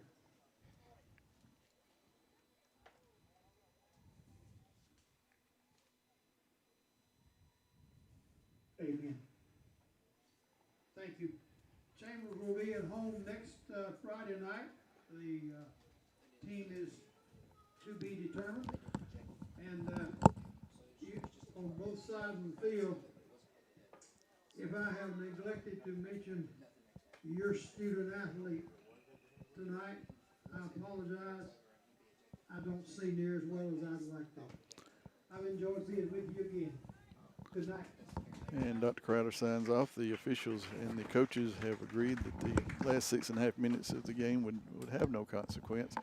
So your final score will be Chambers 43, Autauga 3. The winner, I don't know if Edgewood will come here next week, but with 4 minutes to go in the ball game, Edgewood leads Patrician 35-28. So Judge Crowder with an update, probably from Emily. Yeah, maybe 35-28. 35-28, but there are only 4 minutes left in the contest. So, of course, we have no clue who's got the ball or anything of the sort. Very unusual atmosphere here, Chester, in the ball game. Of course, that young man obviously seriously injured, but it's kind of like there's a pall over the whole atmosphere here.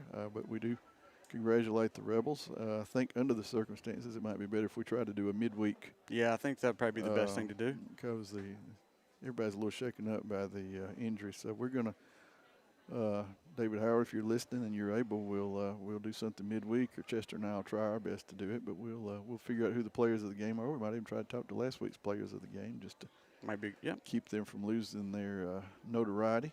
Mm-hmm. And talk to Coach Allen about whether we're going to rematch with Edgewood or whether we're going to take on a really tough Patrician team who, when you look at their schedule, is very, very similar from a scoring standpoint to the Chambers Rebels. They're average about upper 40s, and they average giving up in the low teens. And that's, if you've averaged out the Rebels, I think you'd be about in the same place. And then you're in a situation where Edgewood, of course, knows they can defeat Chambers. Chambers knows Edgewood can defeat them. Yes. Does that whose favor does that play into? You know, if you remember, we just had a dickens of a time with them and their sophomore quarterback and the little dink passes that he threw, and then yet we managed to get the lead. And Their starting quarterback was out for that game. yeah, So who knows who you're going to face? Yeah. And then you got you had a situation where we the lead went back and forth, and then it was just just a weird night in Wetumpka. Lost by a score of 40-36. Difference ended up being 2 missed 2-point conversions. I mean, it was kind of a flat-footed tie, basically, and then Chambers missed 2 2-point conversions and lost by 4. A lot of just odd stuff, and no telling how many 3rd and 20s Edgewood had and got the first down. Yeah, that would really expose the Chambers defense there. They were gashing us for 3rd and 25, 3rd and 20, 3rd and 15.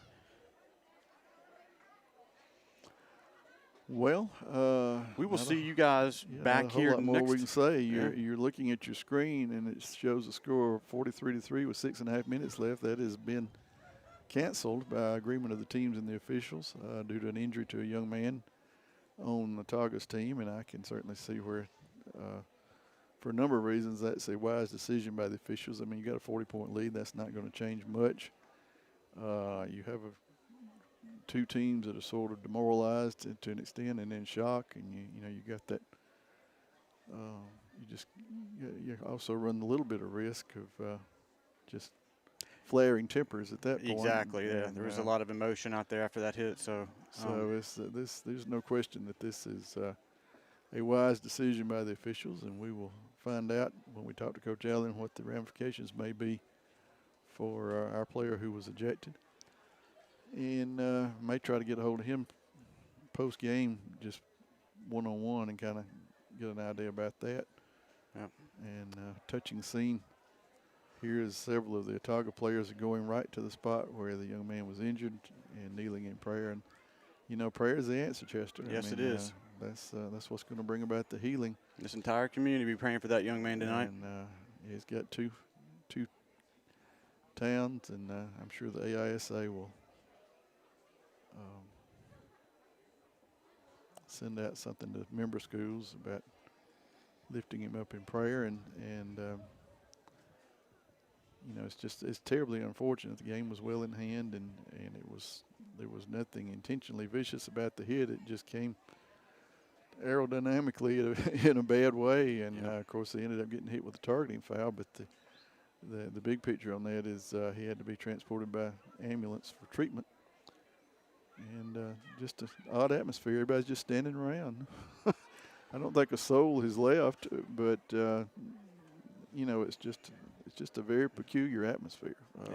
But we'll be back here next week on Chambers Academy Sports Live, bringing you the game next week. Whoever is between Patrician or Edgewood, we'll trying to hang on a little bit to see if we might could get a final. Who we might be facing next week. And if you can't make it out, you can always catch us here. But if not, come on down to Torbert Field, 7 o'clock, round 2 of Region 2 playoffs. Rebels are 1 win from Montgomery. Again, this year's triple header will be at Crampton Bowl, which is maybe a touch closer to Lafayette than Troy was, but we're kind of getting used to. Well, with a minute and a half left, it is Edgewood 35, Patrician 34. So apparently Patrician scored and went for 2. That brings to mind onside kicks and all kind of fun things. So it must be quite a night down there at Patrician. Yes. That's a long way away. Well, they're playing in Edgewood, aren't they? No, they're playing at Patrician. At Patrician, because Patrician was a 2 and Edgewood was a 3.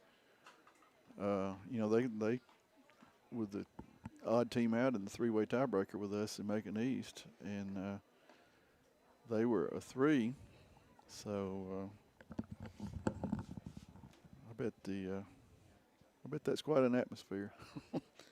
We're going to hang on a little bit here just to give you that update, because this has a direct impact on what happens here next week. Of course, it will be at Torbert Field no matter what, but if Edgewood holds on, it'll be a rematch of week 6, I believe. Week 6.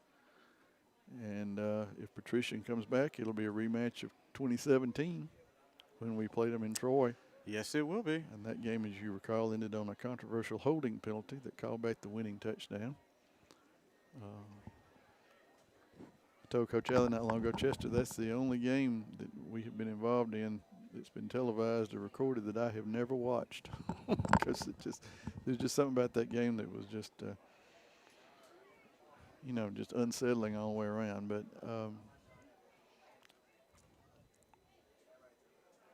I'm going to text Emily one more time, see if we can get a.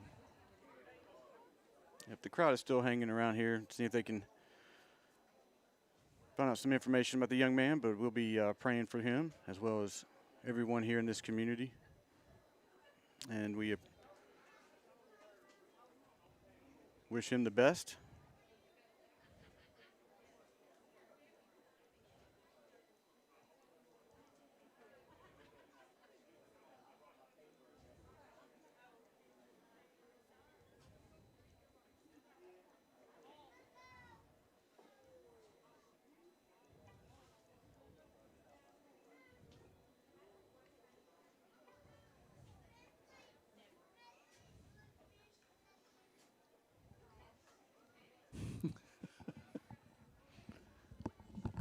Just got a text from Chester that was sent to David.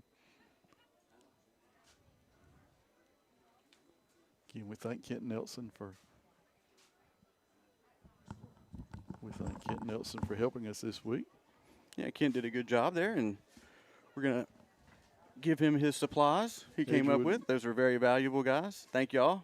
Have a good weekend. And according to Emily, Edgewood just recovered an onside kick. So it looks like Edgewood, by 1 point, is going to come to Torbert Field next week and get a rematch between the Wildcats and the Rebels. Edgewood also was the team that we played in the volleyball finals. So this is kind of getting to be like we were with Southern last year, Chester. Every time we turned around, we was playing Southern. Yeah, well, we may have to. This year, every time we turn around, we're playing Edgewood. But that will be, if that's as good a game as it was earlier in the year, then y'all can fasten your seatbelts next week. That's going to be quite an event. Now, there's a minute and a half or so left. So I'm going to sit here until Emily tells me it's a final. But she tells me Edgewood recovered an onside kick. So she's either talking to a very excited cheer coach or a very disappointed one, one or the other. And I'm looking down out the window and she's texting. So soon to get a message. Yes, well, she's probably texting whoever's at the Edgewood game. But comes Wade. Maybe he can kind of tell us. I'm going to step away but not talk until I talk to Wade because I really don't want to broadcast something that's but I did get confirmation Edgewood has defeated Patricia 35-34. So well, closer. Chester, you talk to that. Let me talk to Coach Bosman, but it's 35-34 Edgewood final. Edgewood comes to Chambers next week. So next week we'll be coming to you live from Torbert Field here in Lafayette, Alabama. It would be a rematch of 3 weeks ago when we went down to Edgewood and they actually beat the Rebels down there at their place. So we're going to have a rematch here in Lafayette, and it should be one heck of a game. So make your plans to come out here to Torbert Field next Friday night, 7 o'clock, and you will see probably one of the best football games of the year because there'll be got to lay it all out on the line next week for that playoff game because if not, you're going to go home. And the next place to stop is the Crampton Bowl for the championship 2A. So it should be an exciting Friday night here in Lafayette, Alabama. Absolutely, Chester. I mean, that is a significant upset. I don't know how much of you keep up with AISA football in a sense that Chester and I have to because we have to sort of know what's going on statewide. But Patrician, other than losing to Escambia, had mauled people. I mean, they had just mauled people. And, Edgewood, I guess – their best game of the year obviously is when they beat us, and then right after that they lost to Crenshaw, and they go down to Patrician, which is a tough place to play. Tough place to play. I mean, Torbert Field's a tough place to play too, But I mean, you go to Patrician and they're the Saints, and their field house is up high above the field, and they run down this hill kind of like Clemson does, and they play when the Saints go marching in. it's like the Thundering Herd. It's the Marshall Thundering Herd. The Thundering Herd. I mean, they come and you start out thinking, wow, I mean, it's a very intimidating pregame. So, but that's a pretty big upset. And if you're listening and you're for Edgewood, I'm not trying to say that your team was not worthy of defeating them, and certainly they were. But I would think probably even y'all went over there thinking, yeah. So congratulations to Edgewood. That's a big win. Huge game down there. That means Escambia at this point is the only team in the West, Chester, that's even survived the first round. That is very surprising because we've been watching that Western Division all year, and they've been plowing people under right regular. So, but assuming Macon East holds on and beats Wilcox, Escambia is the and I kind of hate the game ended the way it did because I was going to ask the Autauga coaches. They played Escambia, got beat 33-0, and of course we beat them by 40. I was going to ask them, in their opinion, how we stacked up with Escambia because you get by Edgewood, and that's more than likely who you're going to play. I mean, Escambia would host Macon East, and we would host Edgewood. Yep. And that's what the people in Vegas are picking, Calvin. So I'm just messing. Just don't ask anybody at Fox News. You'll be all right. Yeah. But it's a just an interesting matchup. It's not one I anticipated. I was, going with the odds and figuring we were going to have to tangle with Patrician and their high-powered offense. Instead, we get Edgewood and their high-powered offense. But I think you'll see a determined bunch of young men that want to wipe out their only loss of the year, and that's certainly a good way to do it, to assuage that and to get back to the championship. Sometimes those losses like that will put a little fire in you and go back out there and get a rematch. And plus, we'll be playing here at home, which is a totally different atmosphere. Yeah, and I don't think anybody associated with the program thinks that was a very good week for the Rebels. So. An early game in the week because of a hurricane coming through. Yeah, it was a night so it got the practice schedule off, and then you had a situation where they were really, really fired up, and Chambers had been rolling along undefeated, and maybe it's like Coach Allen said. I think the interview the week after that may be the best thing that happened to us. So we'll find out. We'll find out if it's the best thing that happened because we're going to get them again next week. My conversation with Coach Bilesman, the young man they think he had what's called a stinger. Had a little bit of lack of response in his lower legs. Nothing above the knee was impacted or affected, and arms were not impacted or affected. So they're hopeful it was just what they call a stinger, which is kind of some temporary numbness from the knee down. And the officials did not eject John. They ended up just calling it a regular personal foul. So he was not ejected, and he will play next week. So that's a fortunate resolution for that young man because you all have seen us interview him a couple of times this year as players of the game or play of the game, and he's certainly not a vicious, bad attitude football player. Like I said earlier, I'm sure he felt as badly about it as anybody. But just a really unusual end to a football game, which, given the unusual nature of the year 2020, anything can happen. Yeah. But congratulations to the Rebels. Again, we will do a pregame for the Edgewood game, and we'll talk to the players of this game. Chester and I'll decide who they are. We are not going to do it tonight for two reasons. One, we don't have a clue about working this equipment when it's moved, but the biggest reason is the way the game ended.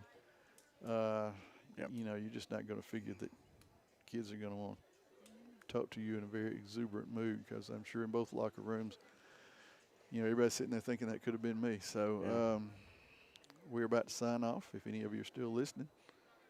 If not, we're not surprised because we've kind of been babbling for a while. But next week, Chambers versus Edgewood right here at Torbert Field, 7 o'clock. Join us. We need a big home crowd to support the Rebels. If you can't make it here, we'll be right here with you on YouTube. and we'll hang in there till the season's over, whether it's next week or the week after. It's down there. There'll be 1 game left or 2 games left. So, from here at Torbert Field, your final score, Chambers 43, Autauga 3. I'm Calvin Milford, Chambers Academy Sports Live. Good night, and God bless.